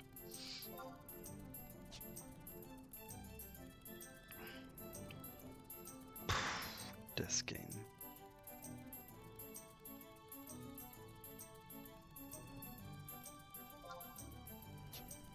It gives you hard love. It gives you no love. Oh.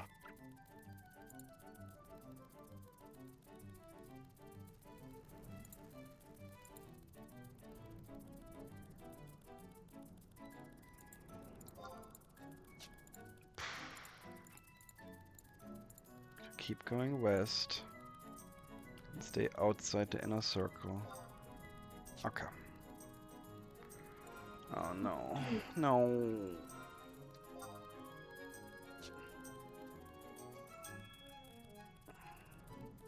Let me out, game. Let me out. Funny. I can hear your reactions before I can see what you're walking into. Yeah, because there's like a 2-second delay. Yeah. Go back to console beta. Oh my god, I'm gonna throw an absolute fit in a moment.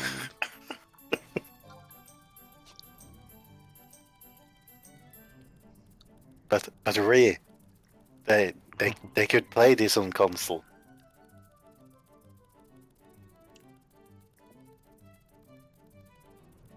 I'm right now deciding whether or not I teleport out and go back here. So I don't have to deal with this fucking fog. Oh, oh, oh! Oh, we made it out. Fuck yeah. Thank God. No, no. Absolutely not. Like all the macros and stuff, you just needed PC. This is why we need to shit on players that play Final Fantasy 14 on console. Do we? Yes. I feel like it's fairly excessive for these players too. No, no, no. I have to shit so much I can on Dinard. Oh yeah, that's true. Fuck Dinard. Did you know that Dinard shot a girl? Yeah. I did too. Oh. That's not funny. No, no. Okay. Okay. I think that's why. No, I think it's a BB gun and he missed and it hit a lamppost and it ricocheted off the lamppost and hit a little girl. But it was, since it's a BB gun, it didn't hurt anyone. Just very strange. And when you hear it, it sounds like he's some criminal. I could just hear Ree in the other room just bursting out.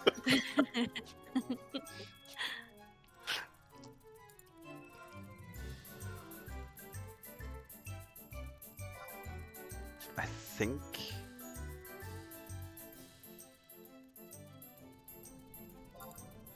this might be good.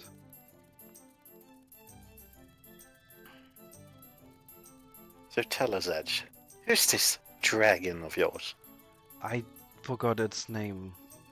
Okay, because I was hoping you would remember, because I don't remember. It's a fire dragon that dropped boots that made mages run faster. Because they are on fire? Yeah. Mr. Funny. Mm. Oh, God. What's the in-game time? It's 10 AM? That's not good. If it was midnight or something later, well, I would probably need that long anyway. We could see if the Undead King is up. Oh, that fucker. Funny times. I have no idea where I'm going.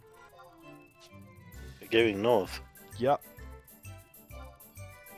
But it's not a straight line, so I think this is still right. Maybe. I mean, every now and then we do go west.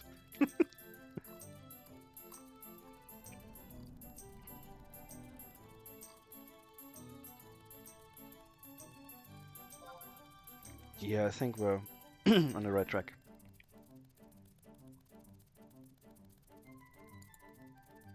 I hate the mount music by now.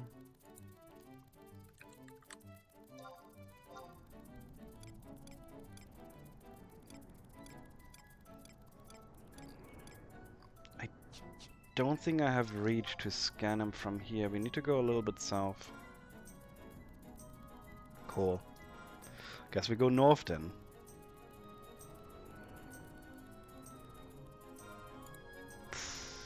Jesus Christ, game. Oh, there's more smoke here. Cool. Just when I Yeah. thought we were out of it. This is why you don't smoke, kids. Yeah. Smoking annoys. Yeah, you make smoke walls and people be like, motherfucker, I can't walk here. Should be able to maybe scan him.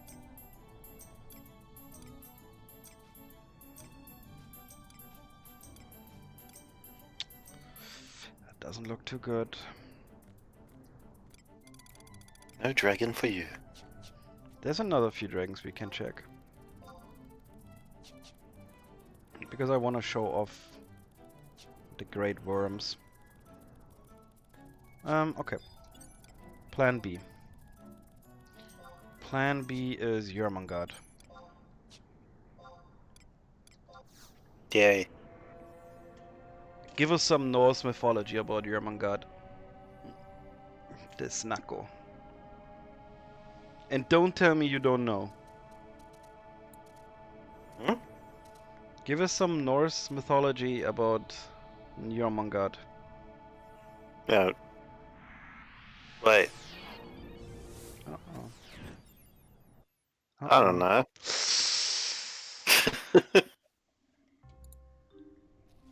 I could open my my book about Norse mythology here, but then I would need to get up from my chair, and then I would need to go Horrible. grab it and open the book, and I might get a paper cut. I think it was a giant snake as large as the world, basically. And when Ragnarok happens, one of the gods would slay it and then drown in its poisonous blood. Could be wrong there. Reed, back me up. Coiled around the world. I think I'm on the right track there. No Aren't you worries, talking Mer. about Midgard's Olmo?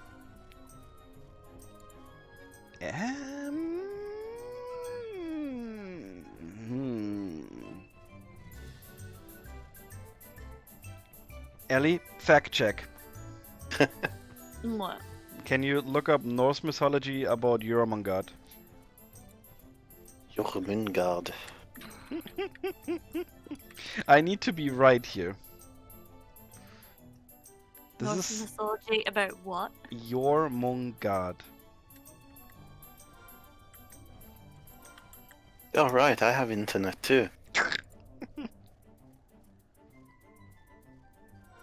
Like, what about it? Ragnarok. Norse mythology for smart people. That's not- Thor fished him up on a fishing trap. Yeah, but didn't Thor also die because of it? Oh, it's just another name for Midgard's Olmo. Ah, I forgive Right. you then. Then it's fine. It's a snake-ish thing. Kind of a worm, but still a snake. Is around the world. I'm You're holding- looking it up right now. well, I'm looking at it, but I'm just saying my own thingy. I wasn't really reading. Yeah. Midgard's Olmo is a sea serpent, the middle child of a giantess Angreboda and Loki. It's not Loki, it's Loki. You're reading it. You're. God damn it. According to the Prose Edda. Prose? No, it's not called prose, Edda. What the fuck is this shit? You should maybe use the one Ellie got for smart people. Hey, I'm smart. At least my mum says so. Fuck is that? Hmm.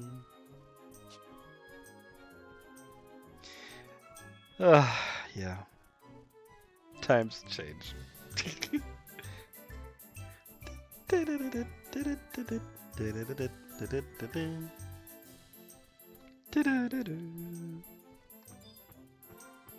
I hope the goddamn thing is at least up. Can't bloody scan it from here.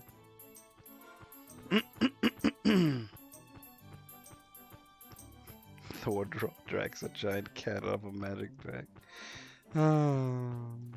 You're Norwegian, right? Type in Tor properly. That is how you spell gate in Germany. Wow, Tor? Mm-hmm. Ah. Tor.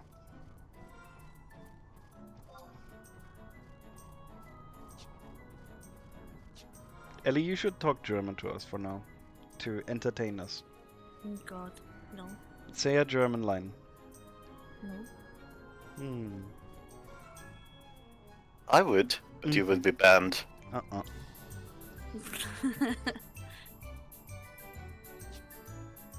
Oh, buffalo, by the way. You bundle of steak. You can milk them. Yeah, you can. You shouldn't. They're all No. male. It looks dangerous. Yeah, and they're all male. There's no such thing.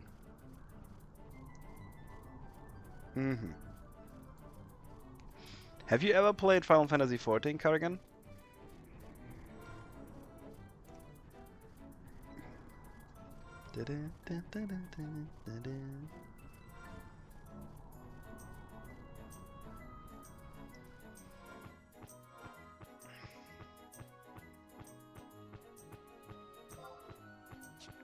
So, do you have the game Vermintide, babe? Or do you install it from my library? Because when I checked, you didn't have it. No, I haven't. Oh, really? Cool. Mine is at like 50% download, so we can... Installer B. I don't know. You will find... Go on. Istula was great until they decided to make Shadowbringers.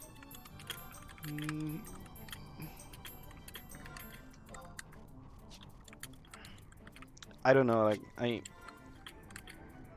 think the last Final Fantasy character that I really liked was Nashmera, or Nashmera, whatever, which was the Empress of Art Organ. She was a puppet master, and she would, like, do something similar that, what's her name? Nanamo does. She would dress herself up and pretend to be someone normal, and then give you quests and stuff till you finally realize she is the Empress. Because the Nanamo thing happens exactly the other way around. You meet Nanamo and she tells you she has this alter ego, which is a normal person. Nashmera you meet as a normal person and you figure out she is the Empress. So yeah. That was a pretty cool thing. But I don't have waifus. Well, I do have a waifu. Just not a game waifu. Like Ishtola. Mer, who is your waifu? Eagle. That's what you think. You're not allowed to say anything else. Eagle. Only eagle. No, actually,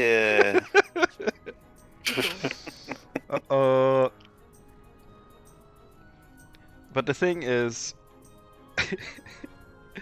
Ego is his girlfriend.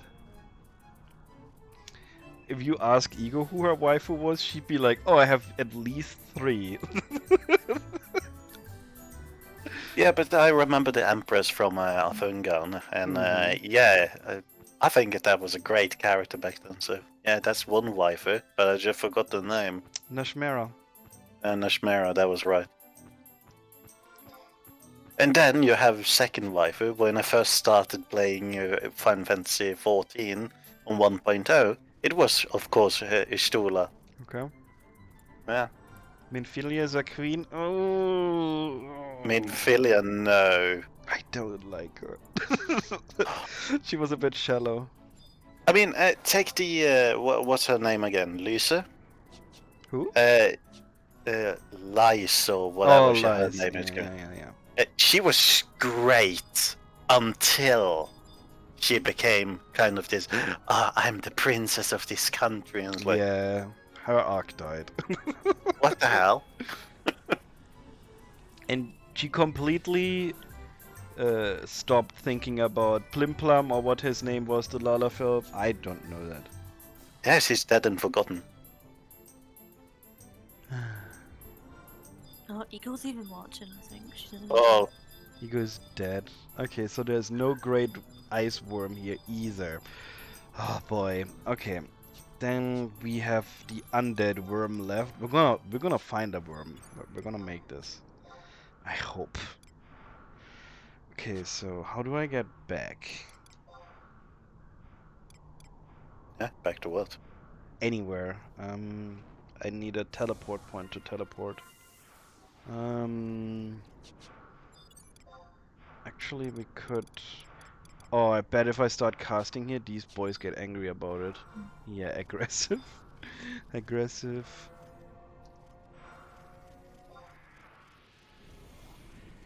Okay.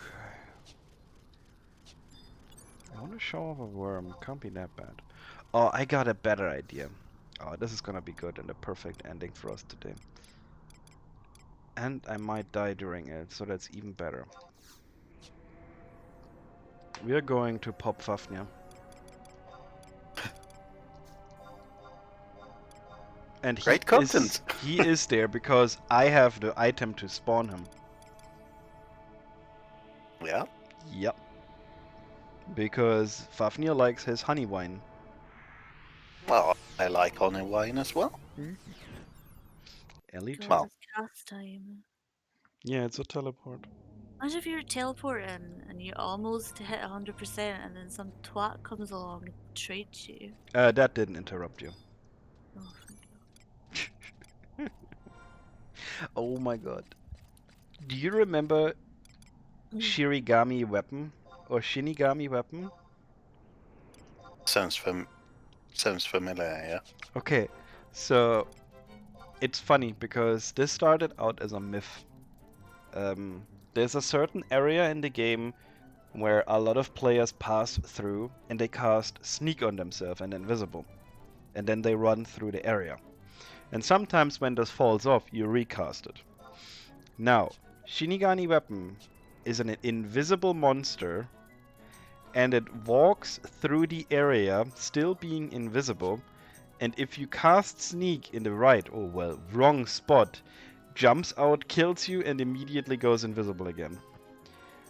And I think it took like half a year till people realized that there's actually something going on.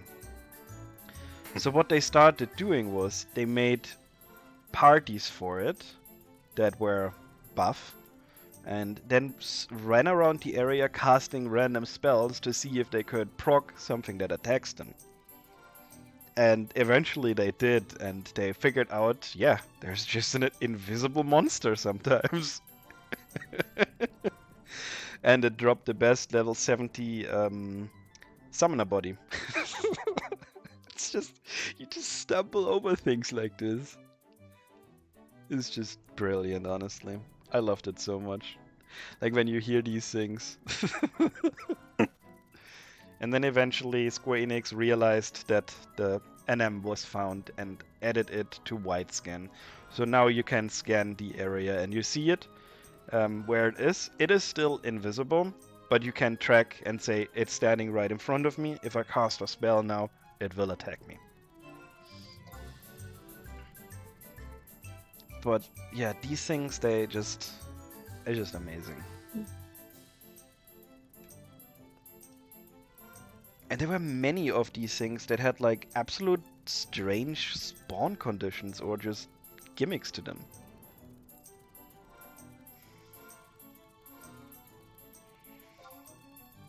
And every place on this map, like this little bump here, had a notorious monster that had a condition to be spawned.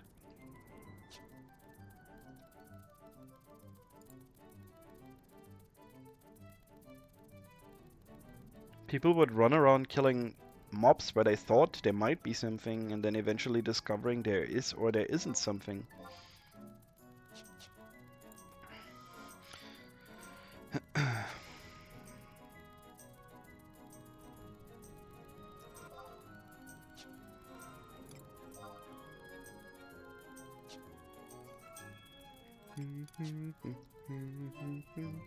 Oh, you can go to the Yagudo stronghold.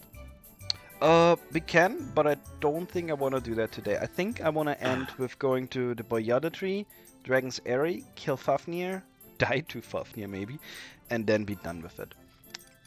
Yeah, I was about to correct you as well. It's like, kill Fafnir. Yeah, right.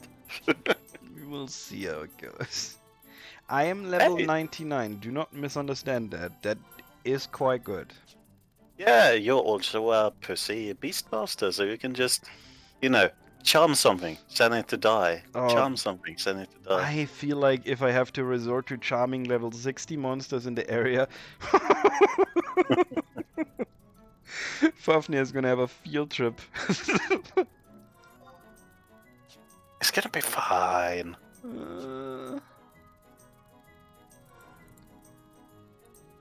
I mean, what could go wrong? He eats me. Nah. Really? Mm-hmm. It's just an ancient mythological dragon that wants to, you know, Eat my murder ass. you, and yeah. So the placement of Nidhogg and Fafnir is actually brilliant because we're going to the Boyada tree, which is a giant tree, and then we're going to the cave where the roots are, and there is Nidhogg. And again, this is borrowed by Norse mythology because Nidhogg eats on the world tree's roots, I think. Nibble. Nibbles, okay. Nibble. Okay. But yeah, this is... And Final Fantasy loves its mythology from other, places. Well, Japanese in general. Mm-hmm.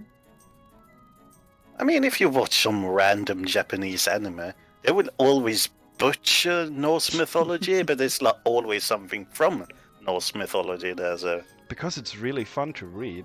Like, sometimes I get caught in this just rabbit hole where I go through things and, like, read up, and then it mentions another thing, and then you read up on that, and just continue.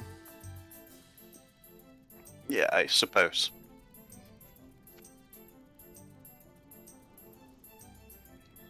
This game feels a lot bigger than Final Fantasy XIV in scale. Maybe because you don't fly. That might be it, actually. Maybe that is true. So if they just killed off flying in 14, maybe the game would feel larger. Yeah, the trust system was added because Square Enix worried that EXP parties would not find enough members. So they added a system in which you can summon NPCs that would pretend to be your party members. And yeah, those helped you. Which is a nice idea, but it further separated everything. And good that I remember, because I'm gonna use trusts on Fafnir. Yeah.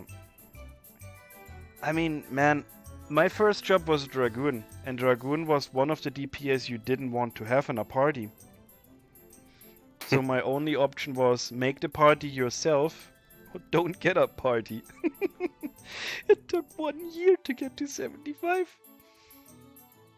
Because Dragoon at the start of the game suffered from not having enough accuracy and really bad weapon skills. And Pentatrust didn't scale proper. So they would always be outshined by a samurai, a dark knight, a monk, a warrior. Just about everything would outclass a dragoon. And there was no thing like for a thief. If you're max level, everyone loved you. No, even at maximum level, everyone was like, oh, it's a fucking dragoon. The only thing that was really good about dragoon, your Viren could heal you and you were able to solo quite well. You could solo stuff that sometimes normal DPS would require a party for. And there was an earring that made you basically not run out of MP. It's the Ethereal earring that converts 3% of damage taken to MP, which let you regen your MP during a fight. And then you just spiral it over and over till either you make a mistake or the mob dies.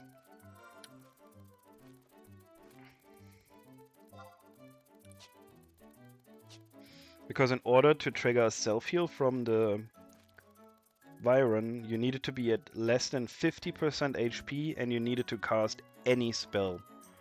So technically you would just cast a quick spell like Dia or Poison and then take the full heal from the Viren.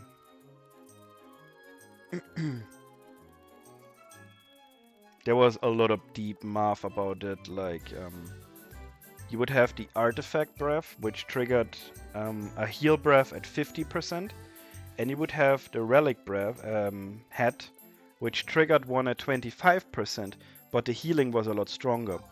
So if you were fast and you had both helms, you would get to 49%, have the Relic one on, cast a spell, your Viren would attempt to cast healing, you switch the hat for the Relic one, which gives you the enhanced healing, and then take the enhanced breath. I did a lot of soloing as a dragoon. And because I thought that was boring, I always did it manually. Like swap, swap, swap, swap, swap. Thinking back, that was really atrocious.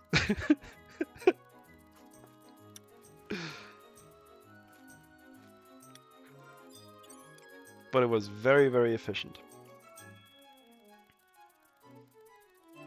So.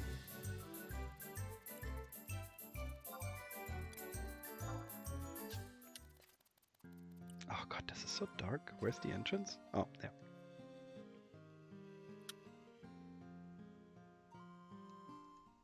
So, the Boyada 3. I have a map for this too, right? Perfect. I love how I took the time to farm every single map in this game. Man, They were convenient. they were really, and you needed them unless you knew them by heart, and they're very confusing. Man, and we haven't even gone to Altapa Desert and all the stuff over there. Like, there's so much stuff we still need to see in this game. Yeah. We haven't been to Ad Organ either. There's so much stuff we still need to show. Chain of Promathia. Sea, Sky. Ugh. Sea and Sky were basically code names for areas because we didn't want to use the full name. And then you have the Wings of the Goddess, so... Also remember, you shared this whole world with people from all over the world.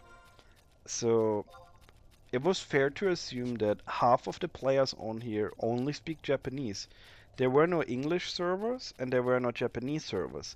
This had the benefit that the world was always inhabited by players, unlike, for example, Final Fantasy XIV, where during Europe nighttime, or well, very, very late nighttime, nothing happens anymore.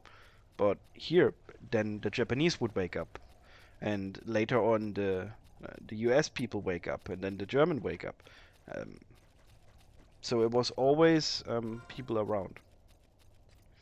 That's why auto-translate was super important for this game, and then basically taken over one by one to Final Fantasy XIV. Because we had to sometimes interact with people who were Japanese.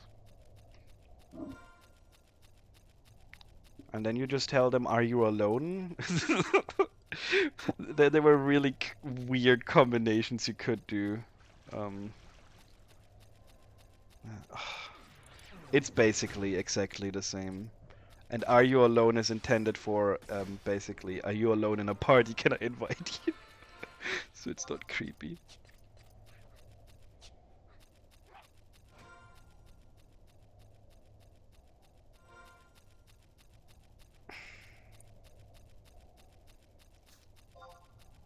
So, oh, do these boys aggro? These boys aggro. Okay, we need sneak.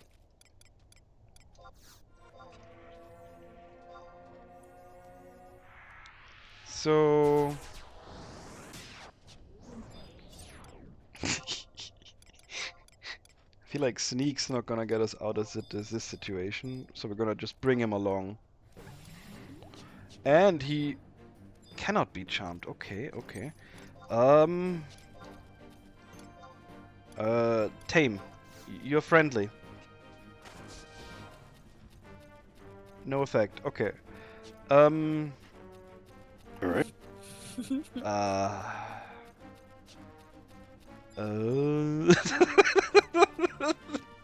Kill him. Yeah, I suppose I have to.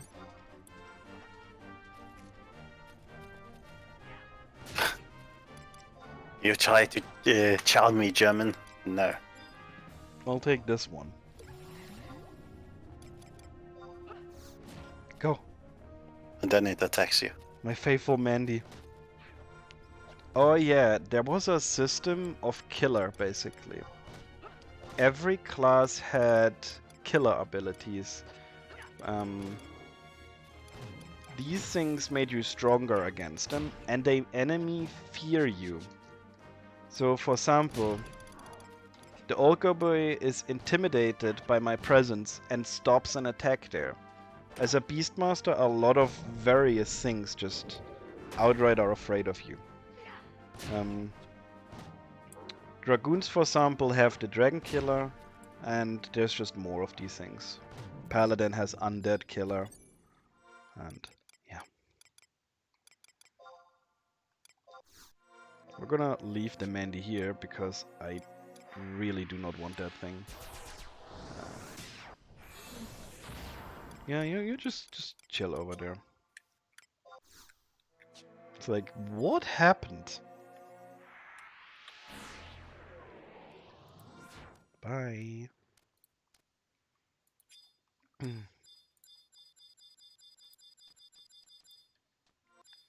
Yeah.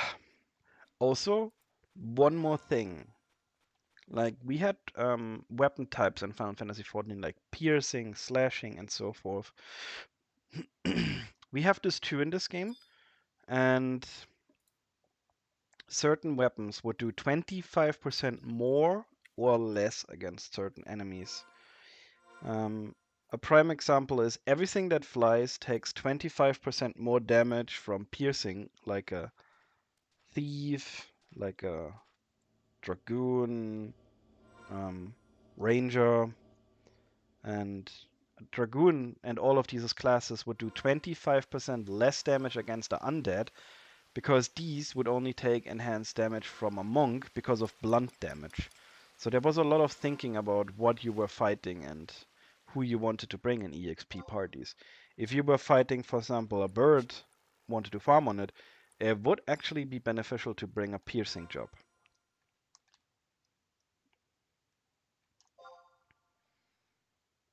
Okay, so now we're gonna try this, and I don't know if I remember the way correctly. But that goes for everything. And so far, except for the mountain, it went pretty good. Oh god. Babe, kill me.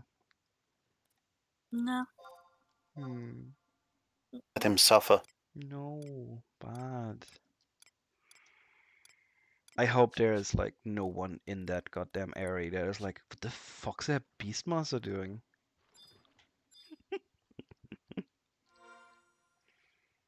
Like, look at him. He's not even using the skill XYZ that would make him basically unkillable now. Like, help.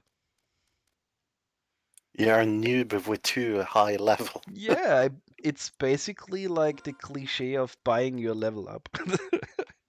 I have probably all the tools to make this really easy, but I can't use them because I don't know about them.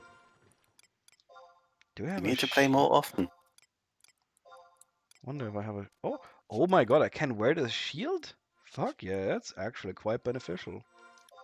Wow, you just noticed. Yeah, that's quite good. Magic damage taken minus 25%. Increases chance of successful block.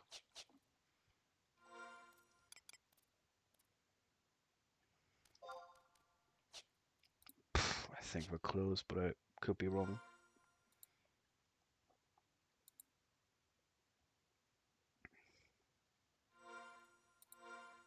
Also, in this game, you can't block magic damage with the shield.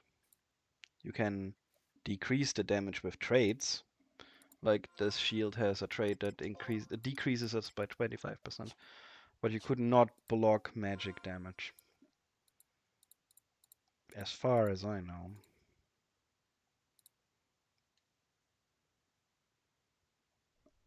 Dragon's Arena. Okay. Oh boy!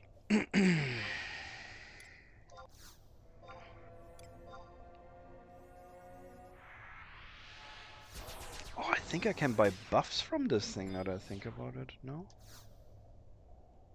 No? No? Okay.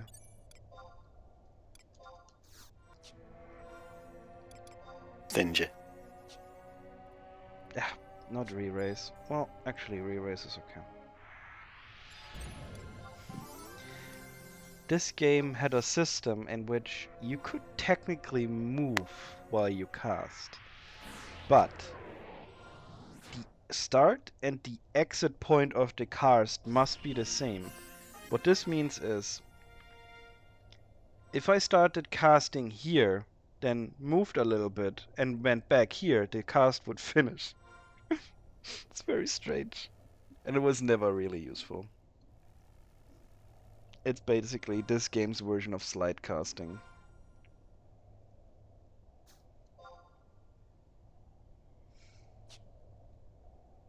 Okay, so this is the room. Oh boy. Okay, so I'm gonna use Swooping Sivago. Because I think that's my best choice as a pet. I remember him being buff as fuck. And he died. No, don't. What? No one dies. I'm gonna get Oh, this look. clean kill. Look, it's Susaku. Yeah, pretty much. We also have Suzaku in this game. Doesn't look like Suzaku. Okay, so I'm gonna keep that on. This one needs to go for dark rings. Dark rings. I'm just gonna see that I have a little bit more defense than I probably need. But we're gonna need that very likely. Equations.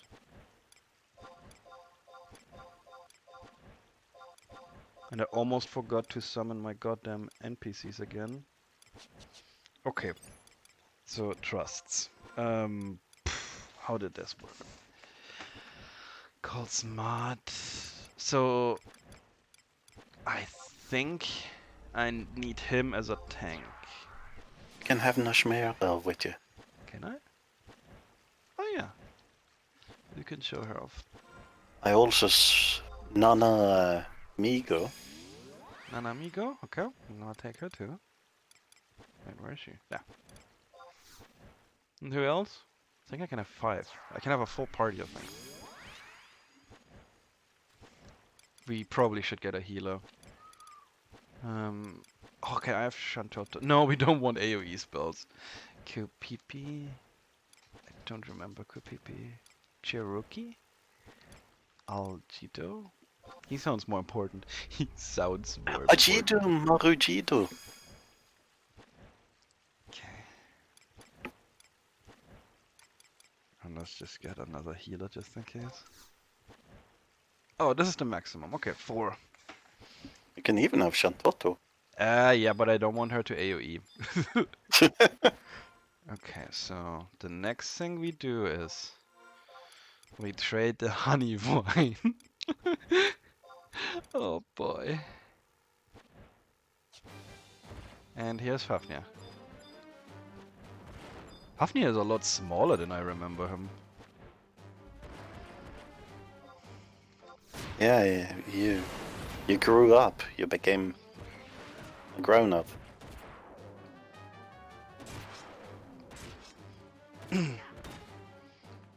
Trion takes 3 damage? I think we're good. Wow.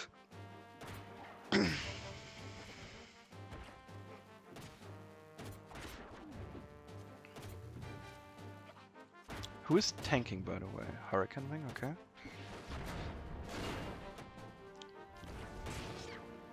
Okay. Well, looks fine. Think we got him.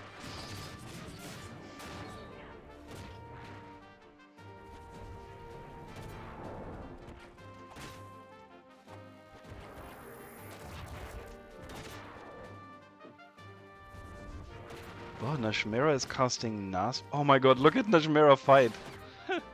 Gigi pushed him. Look at her wiggle her hands. So stupid.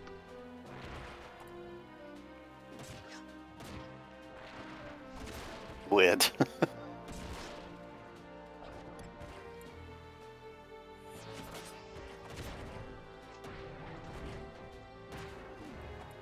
So, if Fafnir spawned, back in the day he was on a timed spawn, you would right now have about 50 people sitting in this area in parties of 18 trying to claim this thing. And if they didn't claim it, they would sometimes do really bad things. Trying to... someone would, for example, now try to heal your tank and then try to get hate. Then he would run behind the dragon, trying to cause a enrage move, trying to wipe the area. So a lot of disgraceful people would try to kill you during this. But it was very frowned upon, and people, they eventually stopped doing that because it hurt their reputation, and reputation in this game would follow you. If you fucked someone over, the server would eventually know, and then you would not do stuff anymore. You were an outcast. So eventually people realized that the things that they did would come back to them and stopped. Oh, and we aggroed enemies because someone used an AoE ability. So let's see how this is going to go. It's just 5 darkness, yeah.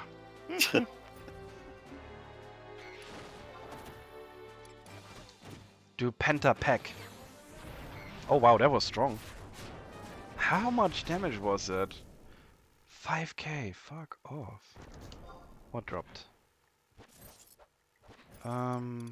Nothing really.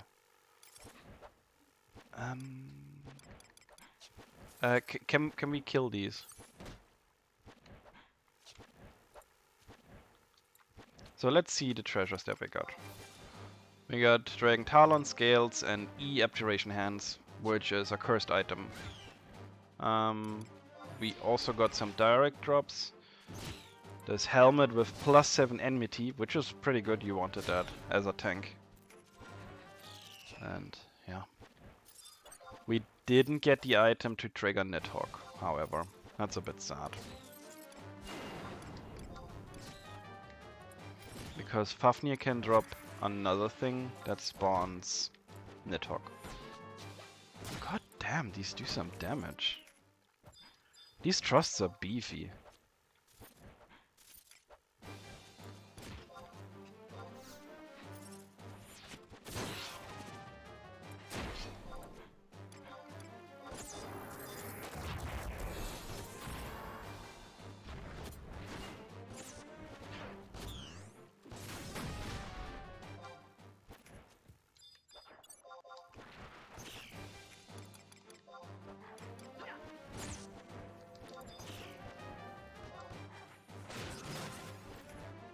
Okay, let's get out.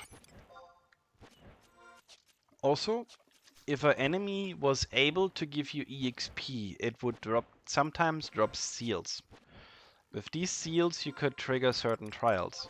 So even if you just killed trash on the world map, it still had a greater meaning. Like, you would eventually get the items to do different fights then. So everything just felt like you were doing something. I think only one seal could drop per 5 minutes, and in order to get the best one, you needed something like 99. So farming them could be a problem.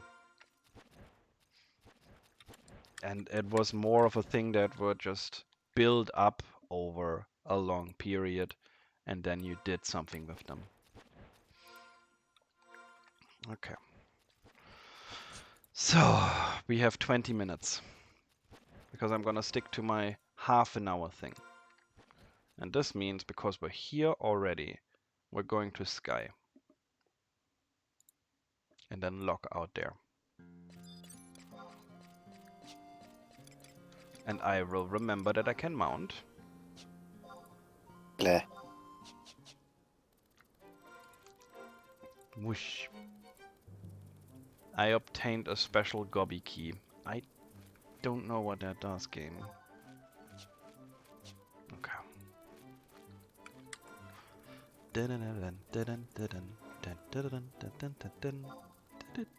Oh, wrong way. To the left.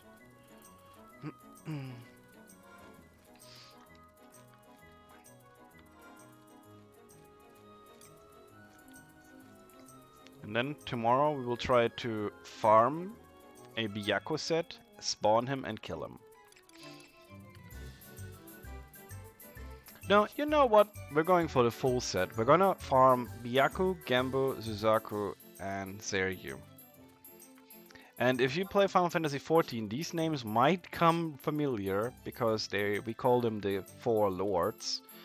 They're taken over from this lord and have their ground in Japanese or Chinese mythology.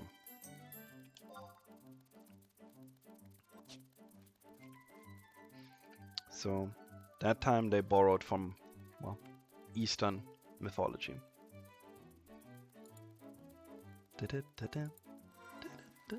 Yeah, they're Japanese.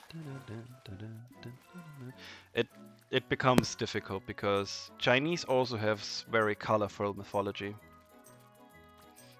The thing is, Japanese and Chinese have a lot of the same things. It's just the names, like Genbu and stuff, is Japanese. If you were to go for Chinese, it would probably be something like woohoo.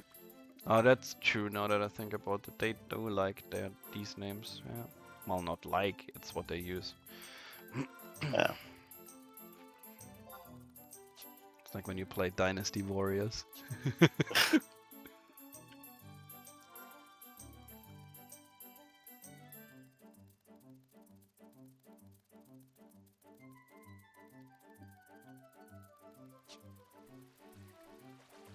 So, back in the day, I had my own link shells for events. I was leading Sky, I was leading Dynamis, and I was leading Z&M link shells, which were basically events we would do once, sometimes twice a week, and we had around 20 to 30 people. So we usually had full parties, and This is something that always came back to me. I would start in a link shell, eventually be promoted up, and then ended up one way or another taking it over. Not in a bad way, like, but eventually the leaders would be just like, I don't give a fuck anymore, and I'd be like, I'll just do it. Which came back to me all the way to Final Fantasy XIV, because now I'm leading a free company. So I guess I was always in a position that people like that, I guess. Ah, I see. You invade and take over. I'm a German. Good strategy. This is, by the way, the area with the invisible mob, and we are going to scan for it, just for the lols.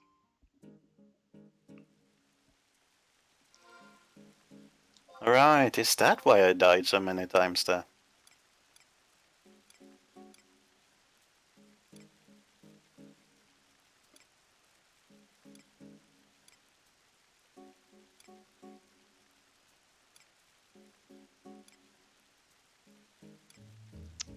I don't think I see it. I think I can scan the entire area too.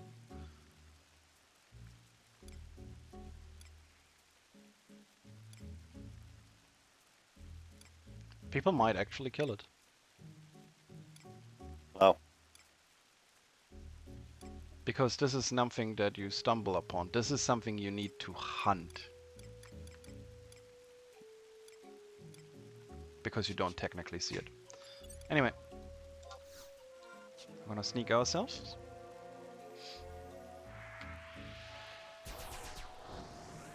A steely weapon? Really? Steely? What the fuck does that mean? It's a very steely steel weapon. This area was called Moon because it had direct correlation to the moon. There was a gate here that would only open on full moon, and full moon happened, I think, every 5 real days. Once a week. No. Yeah, I think something like that. And if you managed to time it and get behind the door, you could find an item that would then afterwards allow you to always get in. Like, you find the key to the door. So even when it was not full moon, you could get in here. Also, this is the place where you bring the parchment and the ink in order to find the 5 archangels together. And the full moon fountain, which only fills during, well, a full moon.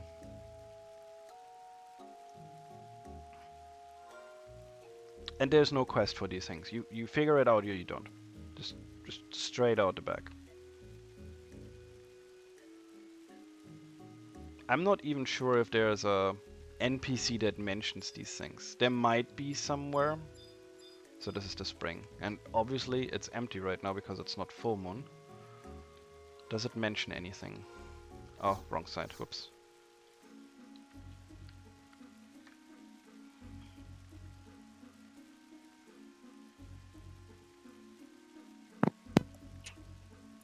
Welcome back, babe. No. It doesn't mention anything. How did you know I was back? I didn't say anything. Even it. Oh. Yeah, I was making a coffee. I know everything. So, once you progressed enough in the storyline of the Rise of the Zellard, which is part of the Crystal Warriors and the Shadow Lord dude, you eventually enter the Hall of the Gods.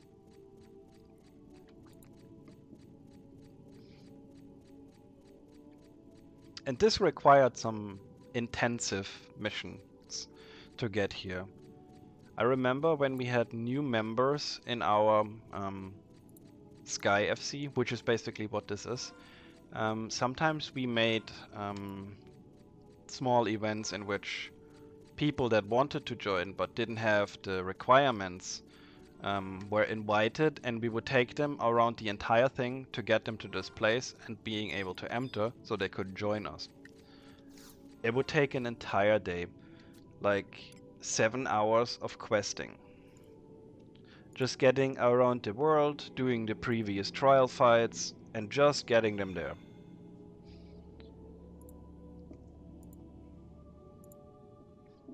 Just so they can open this gate. And then you're in.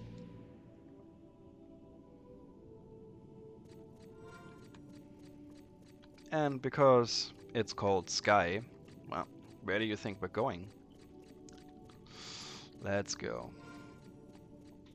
Underground. Yes, indeed. We are going to the Yay. pits of hell. Cool.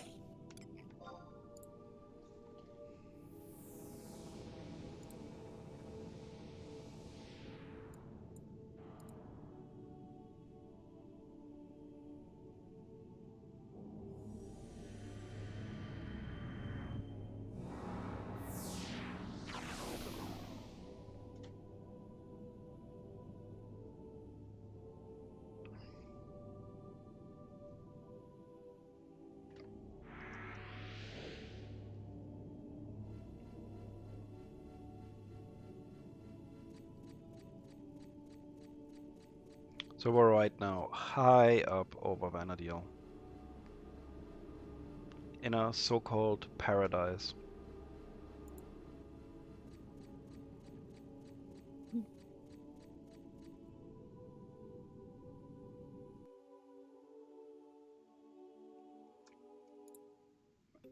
And here we are.